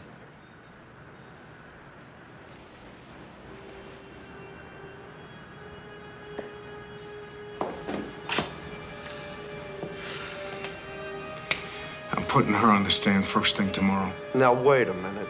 She swears to God she did it in self-defense. Let her tell that to the court in her own words. Warren, you get her up there without coaching her properly, Altshuler's gonna make mincemeat out of her on the crossing. She's already been coached. Sure, but there's been a lot of conflicting testimony since then, as you just pointed out. Damn it, Warren.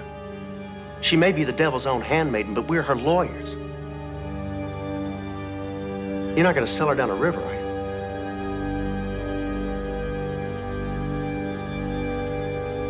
you? Something important, Mr. Blackburn? Barry, I want you to testify tomorrow. I thought you had other witnesses. They have nothing new to say. And the strategy of nailing Clyde Ott as a maniac sex offender is going to backfire if we overdo it. This case depends on you. You alone. It always has. Tomorrow. I'll start off very easy. No serious questions for the first 5 minutes or so, till you get used to being up there. And then? You'll have a chance to talk at length if you care to. Anything that seems important and in your favor. Look at the jury from time to time, but don't smile as if you're trying to win friends. What else? You can repeat anything that Clyde Ott said to you. That's not hearsay. If I ask you what someone said, give it to me word for word. And give details, specific details. What about the cross-exam? What about that sleazeball Altshuler? Don't get trapped in arguing with him. If he asks you something like, do you still beat your dog? You have the right to say, I never beat my dog. And don't look to me for help. The jury will notice it and mark it against you. What about if I don't know the answer to a question? Just say so. Don't guess. He'll try to force you into yes or no answers. If you're not sure, say you're not sure. Is that clear? Yeah. And if you think I ought to be objecting to something, and I don't, there's a good reason. Leave it to me. I'll be listening carefully to every single word. What about those lies the stepdaughter's telling about me threatening Clyde? What about the bull with me being a hotshot with a teeny little 22? What do I say to that? Just say what I've been telling you all along. Say exactly what happened and the way it happened. If you were innocent, of course we all know you are, and the jury's bound to say it.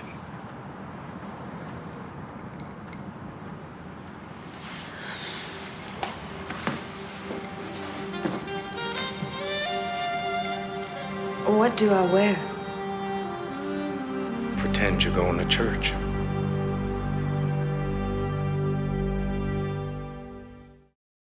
How did you meet Clyde Ott? He came down to the club one night. He had a girlfriend who used to dance there, and we became friends. Just friends? Well, yeah, at first. I didn't want to rush into anything. And I knew he was married. And later you became intimate? Yes, very intimate. How'd you feel about his being married? I felt very bad. Excuse me. But he told me he was unhappy with his wife. And I don't know, I guess I've always been a sucker for a sad story. And then when his wife passed away so tragically, I helped Clyde get through that. How did you do that? Well, I couldn't stop him from drinking or sniffing cocaine, both of which I hated because drugs nearly killed my brother. Well, I got him to go to an herbologist once for a series of colonic irrigations. I see. Did he ask to marry you? Oh, he wasn't sure about that. See, Clyde had a violent side to him, and oh, he took to hitting me around every now and then, and I guess I should have known then that our love was doomed. But you kept seeing him. I was weak, I guess. And he was very, very dominating. To everyone? Well, to his stepdaughter, Lorna. I remember he said to me one time, Lorna's a worse lush than I am.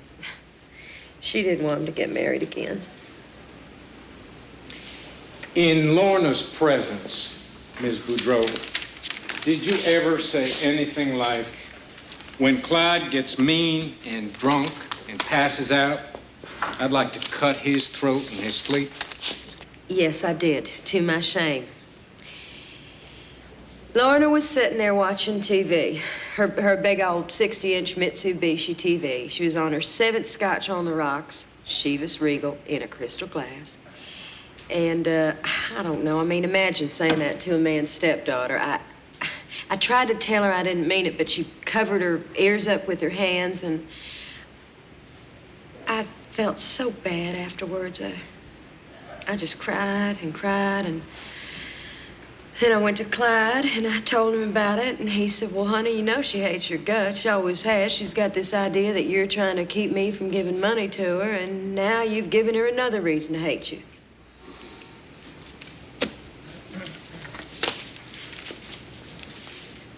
The night of Dr. Ott's death, where did you go first? The Hacienda restaurant. We ordered Southern Comforts, too many of them. He took me back to his place to get my car. He was driving a Porsche, a 928, I believe. Were you drunk? Yes, a little. When we got upstairs to the bedroom, he took a bunch of drugs and started slapping me around. So I ran down the stairs and he followed. To where? The living room. He was screaming and cursing at me, and that's when I decided right then and right there that I was getting out for good. Now, just a minute, Ms. Boudreau. Sergeant Collins testified here that when he arrived at your house, you stated that you had tried to get out, but Dr. Ott blocked your path. Did that happen? Yes, but that was before. Before? Well, when we first arrived, I wanted to leave then, and Clyde blocked my way. Of course, I could have gotten around him. Sergeant Collins is absolutely right. It is a huge hallway. But see, Clyde wasn't going crazy then. He begged me to stay and talk, and then we went upstairs. Then you're saying that Dr. Ott did not block your path when you picked up the poker and he grabbed it out of your hand? That's right.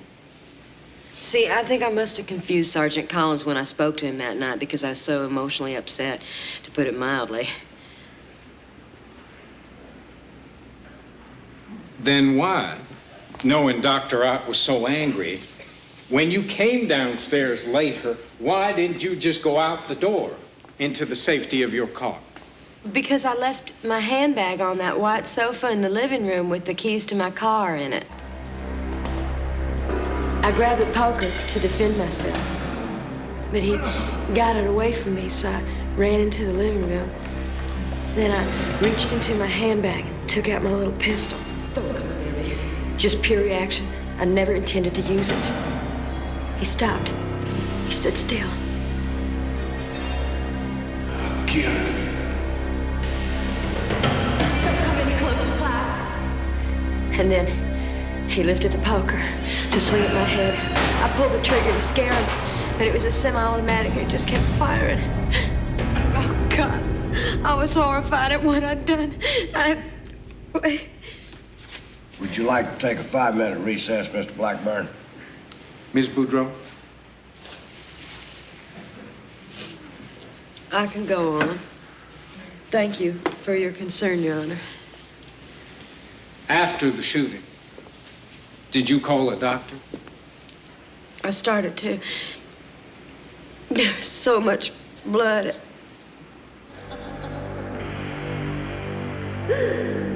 I tried to take his pulse, and then I realized he was dead. Oh, and then I did a really stupid thing. Yes? Well, go on. Well, I picked up the poker. I don't know why. I must have been frightened or a little hysterical or something. I was working the poker in my hand, just looking at him, and I don't know. I mean, I almost put it back in the fireplace. I thought, no, well, that's really stupid.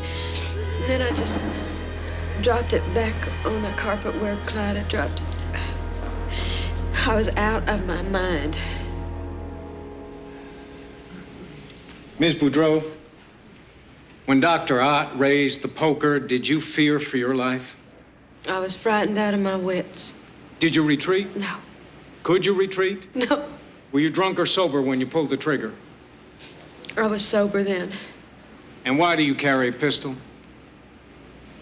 Because I've been held up twice at my club. Thank you. No further questions? Pass the witness. You may step down, Miss Boudreau. Thank you. This court is adjourned until tomorrow morning at 9 o'clock. All rise. Dismiss. Fantastic. He must have spent the whole night with it.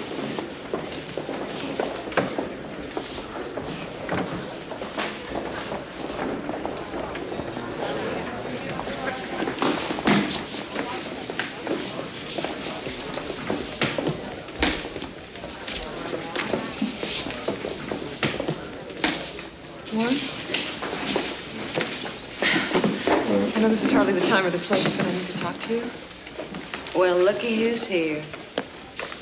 You're right. This is not the time or the place. Well, I called twice and I left messages. You never called back. It's just going to take a couple of minutes. I've got to get back to the station in an hour.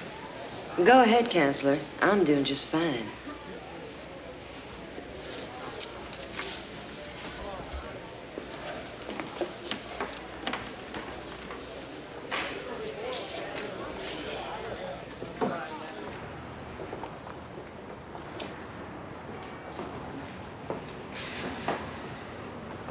Well?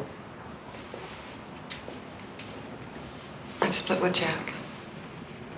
Jack? The New York lawyer. About 2 weeks ago. That's it? That's what you want to tell me? Well, he still has ambivalent feelings about his wife, and he's feeling a tremendous amount of guilt. I've been doing a lot of soul searching myself. I began to wonder if I was thinking all that clearly. So I called him in New York. I told him it was all over. And I suspected in some way he felt relieved. I feel so lousy. Because he's gone? Well, mostly because of the way I walked out on you or kicked you out, as the case may be. I made a mistake. Well, Charm, I don't know what to say. To say anything.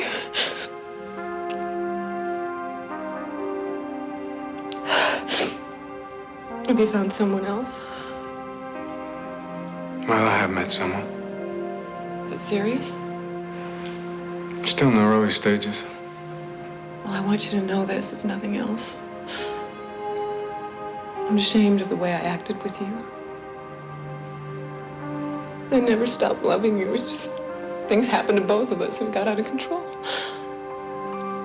I'm here to ask you to come home when you're ready. Wow. No, don't answer now. Call me. Please. Please call.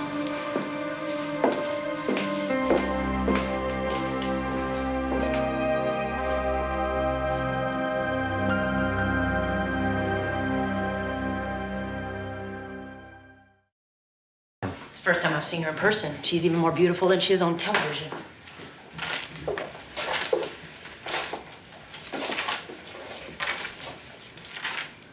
You want to know why she was in the courtroom, don't you? You caught me flat-footed. She wants to get back together. Apparently things didn't work out with her and her friend. It hasn't been easy for her either. What did you tell her? I didn't tell her anything. She's gonna call me later. What are you going to tell her then? I don't know. On the one hand, before things started going downhill, you'd have to say we had a good marriage. On the other hand, considering the hurt I feel, I'd like to tell her to shove it. I wonder if you would. Maria.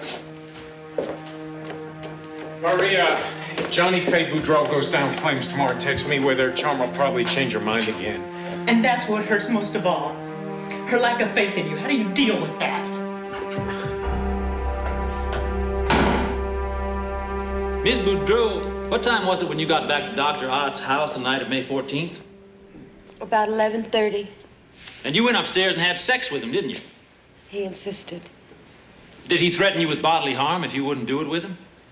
No, he just shoved me down on the bed. But you knew when you went upstairs that he wanted to have sex with you. I thought he wanted to talk. You couldn't talk downstairs? Well, we could, but he... Sir, I know I shouldn't have gone up and gone to bed to have sex with him. And I'm ashamed that I did that. But I'm not perfect. And people in love don't always do the right thing every hour of the night. She's in high gear again. Then he raped you? No. Clyde couldn't do it. That's what got him so mad. So then you rushed downstairs to get your handbag, which was on the living room sofa. I had to get my car keys. You knew the pistol was in that bag. I knew it, but I wasn't thinking about that. You always carried it. You mean to say you didn't know it was there the night of May 14th? I know, I'm not saying... What is the answer, yes or no? Your Honor, it's like he's asking me, do you still beat your dog? I want to give you a simple, honest, yes or no answer, but I can't. I can't answer truthfully. He won't let me. Answer as best you can. God, she's good. She is really good. I knew the gun was in my handbag, but I was not thinking about that at the time. She's answered. Move along, Mr. Altshuler. When you went down to get the bag, you could have left the house then, couldn't you? No, he was right behind me.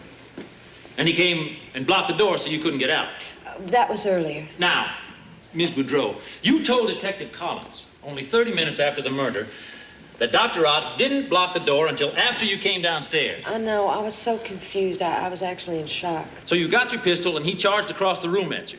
Yes, he did. And you shot him twice as he charged. No, he stopped short. He stood still. And I said, don't take another step. Isn't it a fact he never picked up that poker? No, that is not a fact. Isn't it a fact that the reason his palm prints were not on the poker is after you killed him, you picked up the poker and pressed his fingerprints on it? No, that is not a Now, fact. come on, Ms. Boudreau. Didn't you decide to kill Dr. Ott because you were enraged that he wouldn't marry you? That's not true. Well, what is true? I shot him in self-defense. I loved Clyde. He'd been beating me up for 2.5 years, and I knew full well what he was capable of. He might have killed me.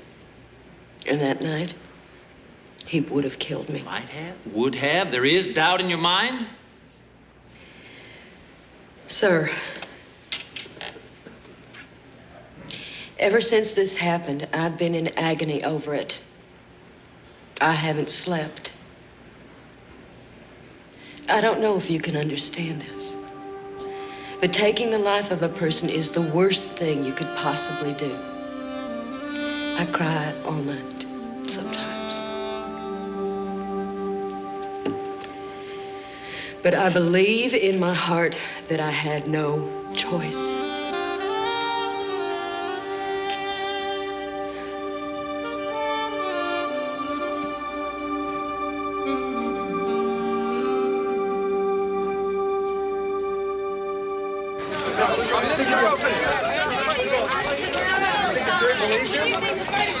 You expect a long deliberation, Mr. Boudreau? Look, I'm just glad it's over now, and no matter what the jury decides, at least I've had a chance to tell the truth.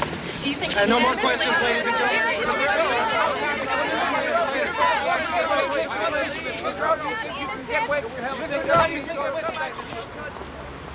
Warren! Warren? Where the hell were you? Her chief counsel lets her face the press alone? That woman could face a line of cobras without blinking an eye. Cobras bite, Boychik. Don't forget that. We got a chance now, a real chance. Closing statement on Monday can wrap it up. You want some help with it? I'll let you know. I don't think... Warren, get in. What's the matter? Hurry. Hurry! Nobody wants to around with pictures.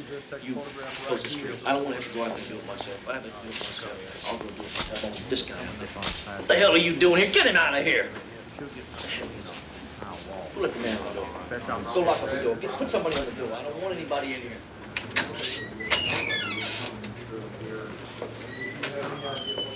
Is it him? Green sweater, blue stripes.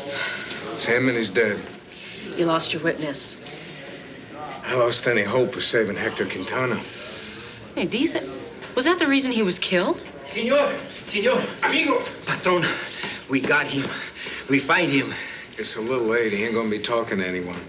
No, senor, not him. Not that guy with the big hole in the stomach. That's not Jim. What are you talking about? That bum. He stole those clothes from Jim. Now, this guy, Jim, he's gone back home now. We tried to call you on the telephone, but... Home? Where's home? A place called Beeville. That's the one? I know it. It's a couple 100 miles southwest of here. And they say that Jim has a funny last name, Dandy. Jim Dandy? Yes.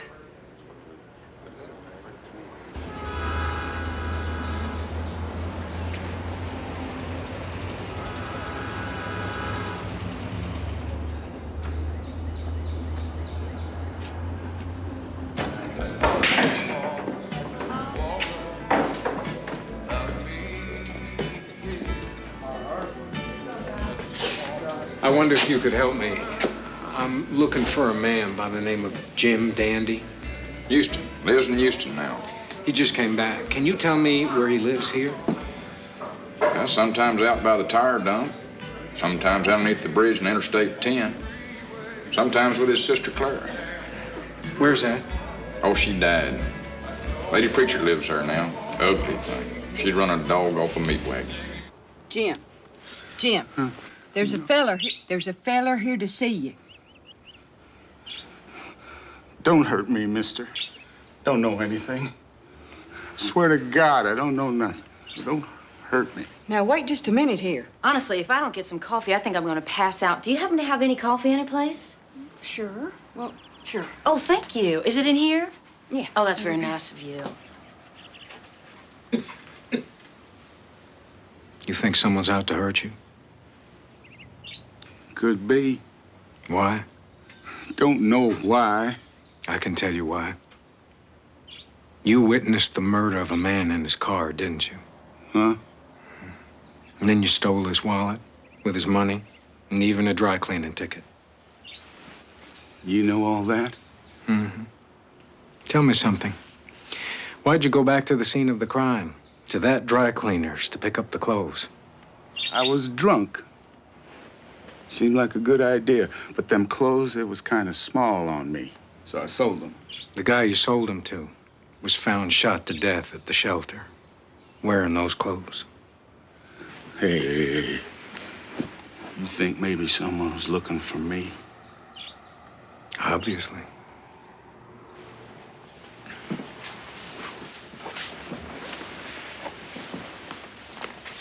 Jim, I'm a lawyer.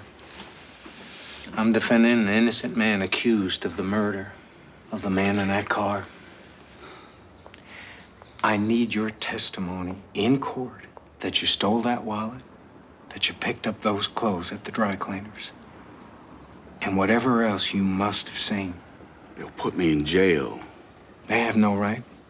I spent the money. Doesn't matter. But they'll kill me. I won't let them. Nope. I'm not going anywhere. Jim, it's the right thing to do.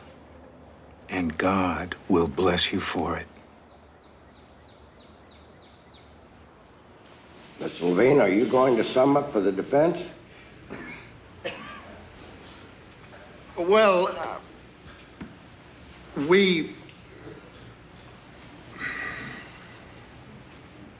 Yes, Your Honor. You may proceed, counsel.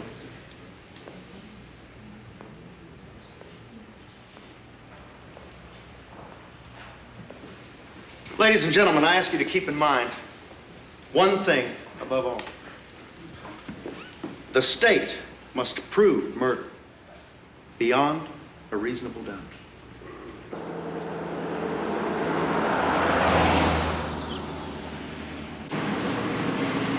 We're not gonna make it. Yeah, I know. Boy, I'd love to see her face right about now. Now, you've listened to the defendant under oath.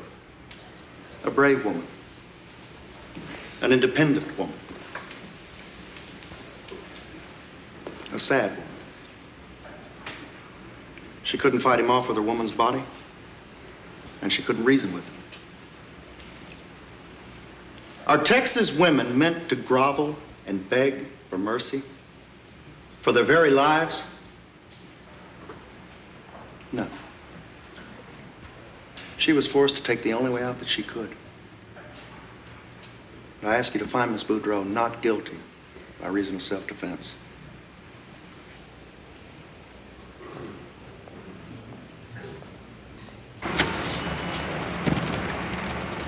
Take him over to the apartment. Lock him up if you have to.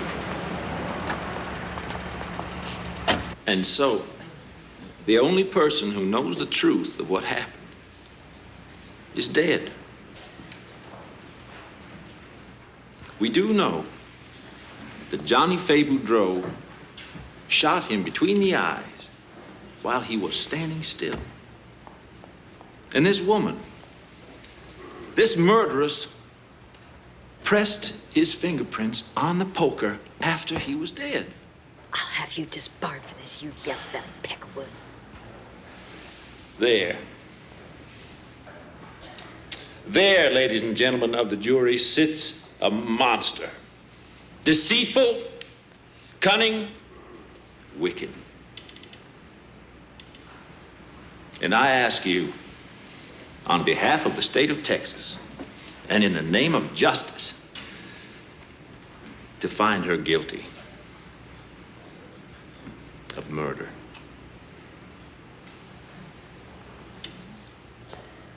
All rise.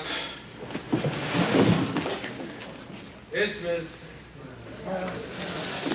I swear to God, if this goes against me, you will regret it more than anything you can possibly imagine. Oh, is that the threat I've been waiting for? The threat on my life? I mean, when they find my body, you're gonna call it self-defense.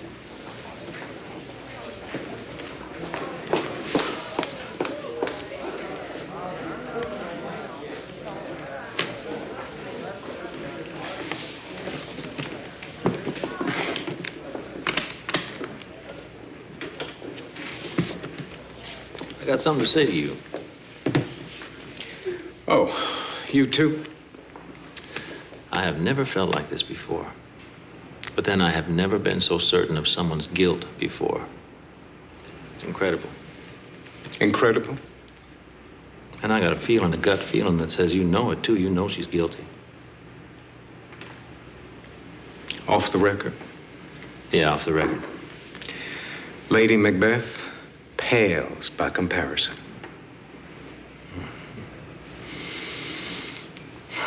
Congratulations.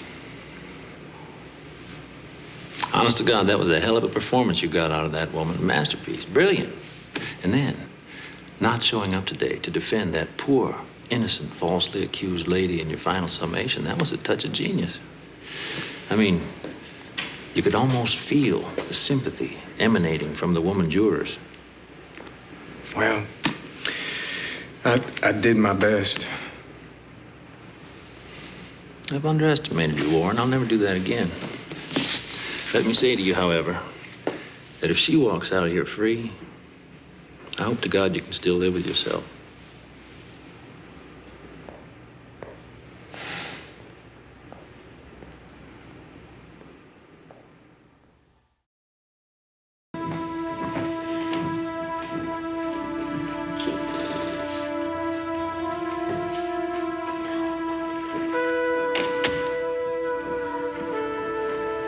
Ladies and gentlemen of the jury, have you reached a verdict? We have, Your Honor. And the verdict to the clerk, please.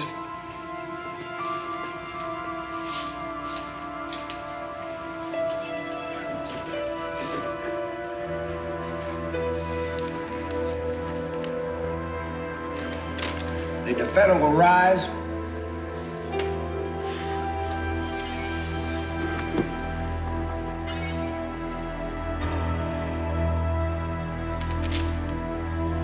We, the jury, find the defendant, Johnnie Faye Boudreau, not guilty by reason of self-defense. Order! Let's have order, please. Order! Let's have order, please.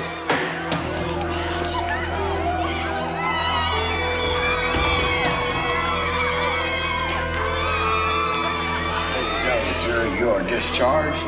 This court is adjourned.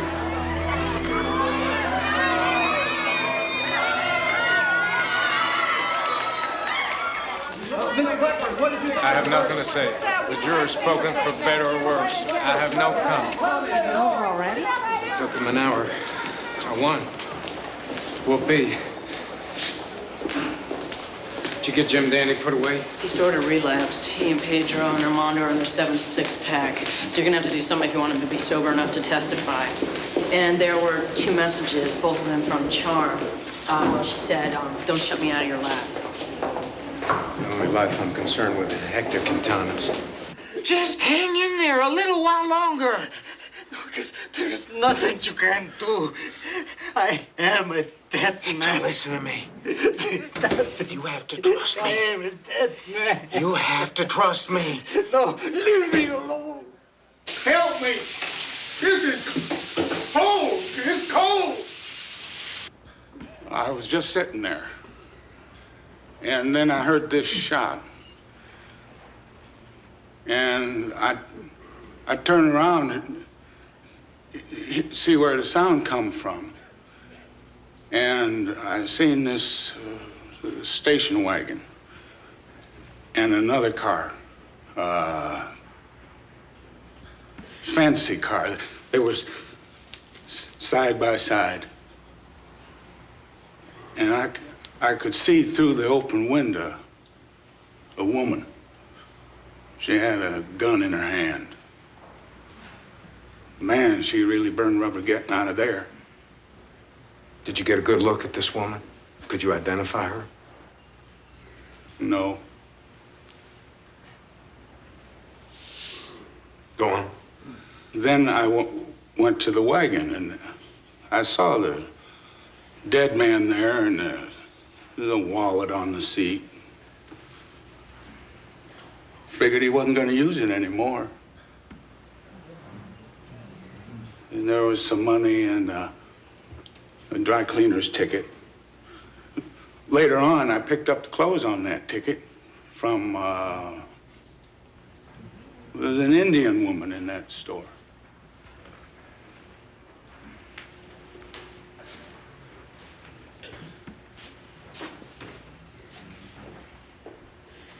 Have you ever seen this man before?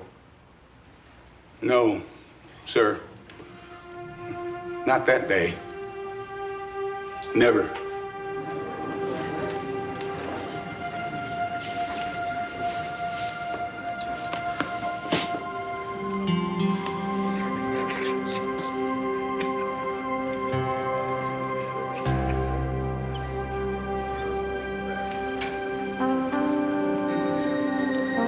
Your Honor, I'd like a 10-minute recess to confer with defense counsel, please.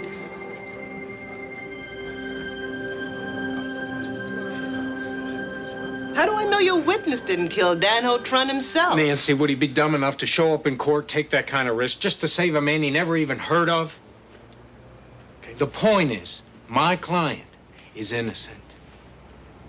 Yes. Yes, I agree.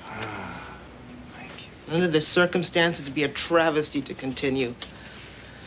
Oh, I was so certain he was guilty. Want to know something? For a long time, so was I. There's something. I don't know what it is, but I have a strong feeling there is something else about this case you didn't tell me.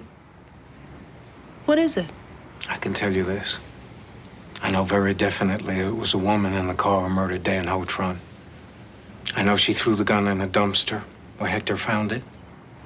And I know who the woman is. You mean you think you know who it is? No. She's admitted it to me. Good God. Then stop playing games. Who is it? I can't tell you.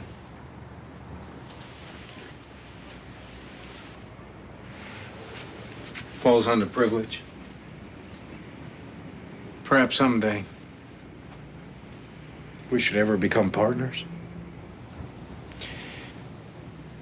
We'd make a hell of a team, you know. It might be worth it just to find out. But in the meantime, I'm still the chief prosecutor, and I'm dropping charges. Thank you.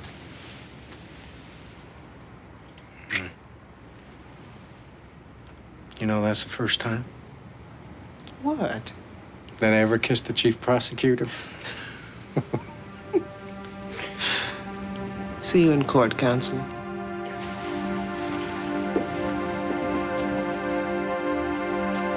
God bless you, señor.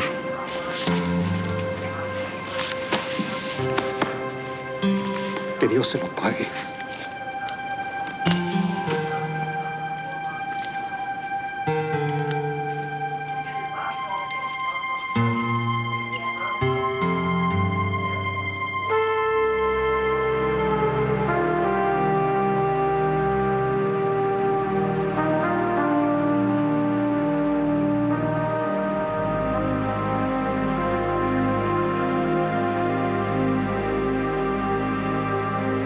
Appreciate it. Well, he can call. Did you read this? I'll call you back. Attorney casts doubt on verdict. Not enthusiastic over winning. Mm-hmm. I'd say that's a fair interpretation. So you shot your mouth off. Okay, you had your fun. You greased your lousy little conscience. But I'll remind you that I won that trial, not you. Yeah, for the most part, that's true. You bet it is. And I'll remind you, Counselor, that whatever I said is privileged unless you want to end up pumping gas somewhere, which is where you'd be right now if I hadn't saved your butt. Is that clear? That's always been clear. And if I read another word about my case from you in the press, you just better watch out. Do we understand each other? Let me point out one thing to you. Only because it's my obligation to do so. Any admissions you make now do not fall under privilege. Anything that I find out about you that does not derive from what you told me when I was your lawyer, I can use against you. And I will. Now, then, you crazy bitch. You were saying?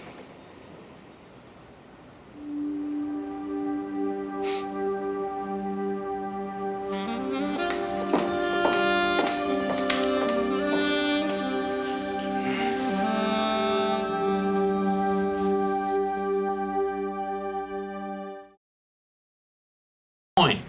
Some bum gets murdered down at the shelter. What's that got to do with anything? You wrote the offense report, Sergeant? You got a description of the murderer? Yeah, 2 guys saw him come out of the kitchen. Let me guess. About 30, blonde, fair-haired, almost white, husky, dragon tattooed on the right arm. Bullets from a .45? Yeah. You guys ever been to the Ecstasy Club? Found all sorts of things there. They got this bouncer, you know, big guy. I'll be damned if he doesn't remind me of the guy you're looking for. Wouldn't it be amazing if you searched the place and found the .45? Wouldn't it be even more amazing if you found out who it belongs to? I'm willing to bet it's the same person who ordered the murder of the wino bum. We never talked. I'm not a source. Just another crummy defense counselor. Surely you can live with that.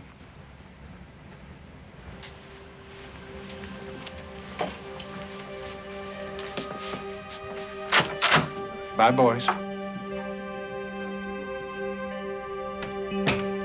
Well, is he gonna follow through? Oh, I suspect so. He's got nothing to lose. God knows he'd go anywhere, do anything to cut up Johnnie Faye. Can I make a suggestion? I think you deserve at least 2 days off. So what do you say we go down to the Gulf and we just lie on the beach and vegetate? Well, The thing is, What? I finally got a hold of Charm. Oh. We talked, and we agreed to meet at the house on Saturday. I see. I didn't know what to say at first. I just don't think you can throw away 8 years lightly if there's any chance to retrieve it, do you? Sorry, Counselor, I'm in a lousy position to advise you. I just don't think that... What? Talk to me. To hell with it, I'm gonna say it anyway. Don't go. I think it's a big mistake, and I think it's a bigger mistake to move back in with her. I've got to see her. I've got to do that much. Yeah, okay. So, I'm prejudiced. I've got to find out at least. Understood. You don't throw 8 years down the drain, okay? Anything else? Yes. I think it's obvious how much I care for you. You helped me keep my sanity through this whole thing. Oh, thanks. I'm real good at that. Oh, Maria, please don't. See you around, Counselor.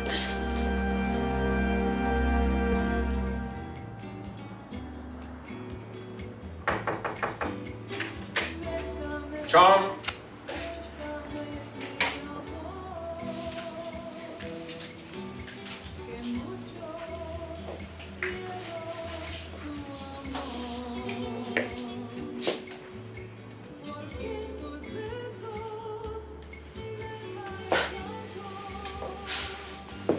What's the matter?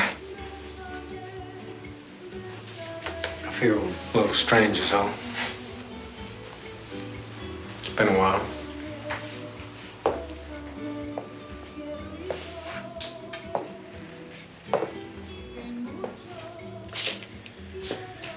Nothing's changed.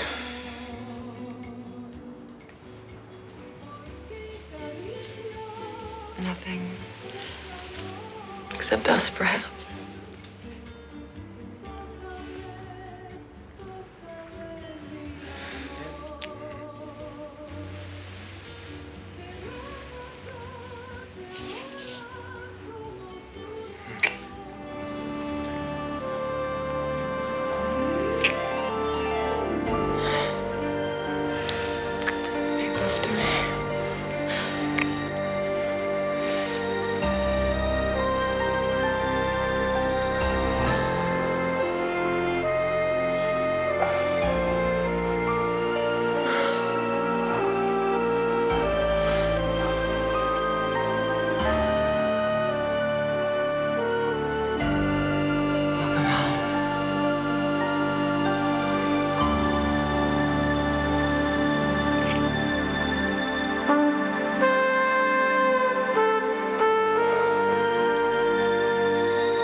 Would you like more coffee? No, thanks. Oh, Warren, there's something I haven't told you yet. You know that agent I hired? He finally got me a shot at a co-anchor in Boston.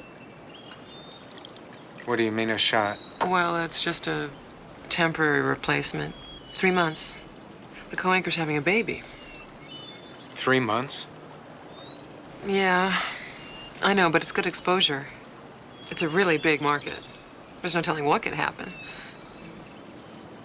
Right. There's no telling. So what do you think? Well, I'm extremely excited for you, Charm, naturally.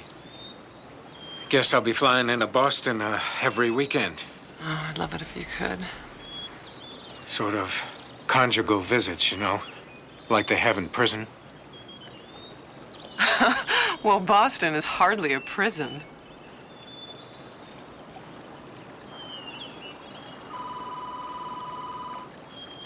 Would you get that while I clear off the dishes?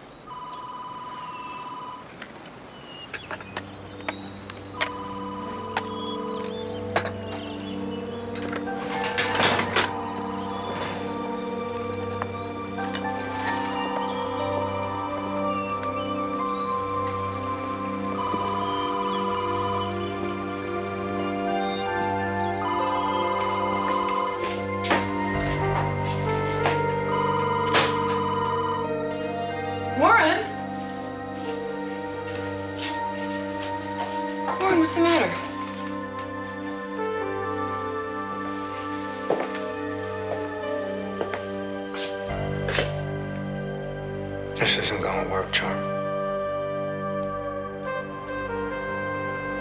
I'll give it a chance.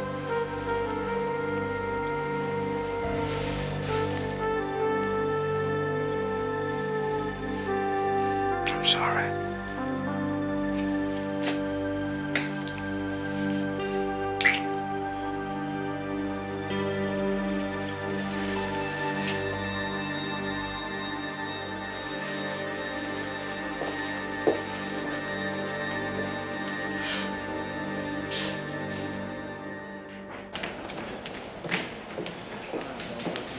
Melissa, have you seen Maria here anywhere? Yeah, I think she's still in courtroom 31. Okay, thanks.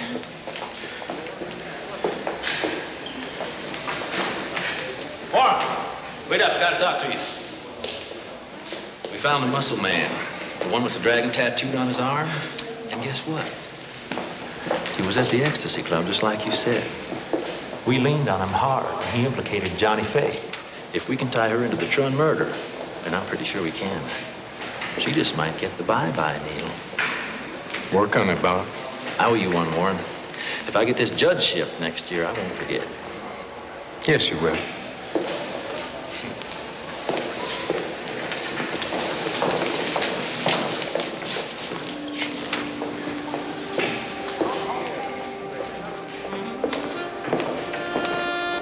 You're just a two-bit second-rate mouthpiece. I gave you the biggest break of your life.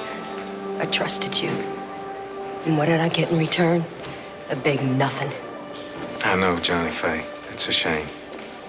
But keep in mind, a sad song don't care whose heart it breaks.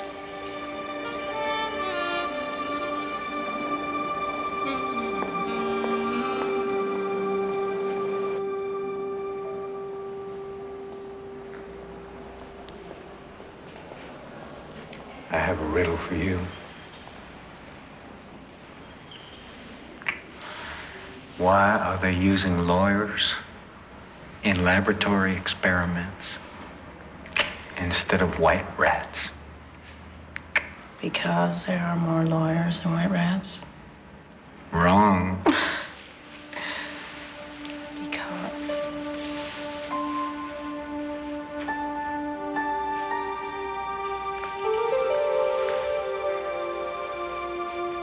Because there are some things that white rats just won't do. Wrong. Because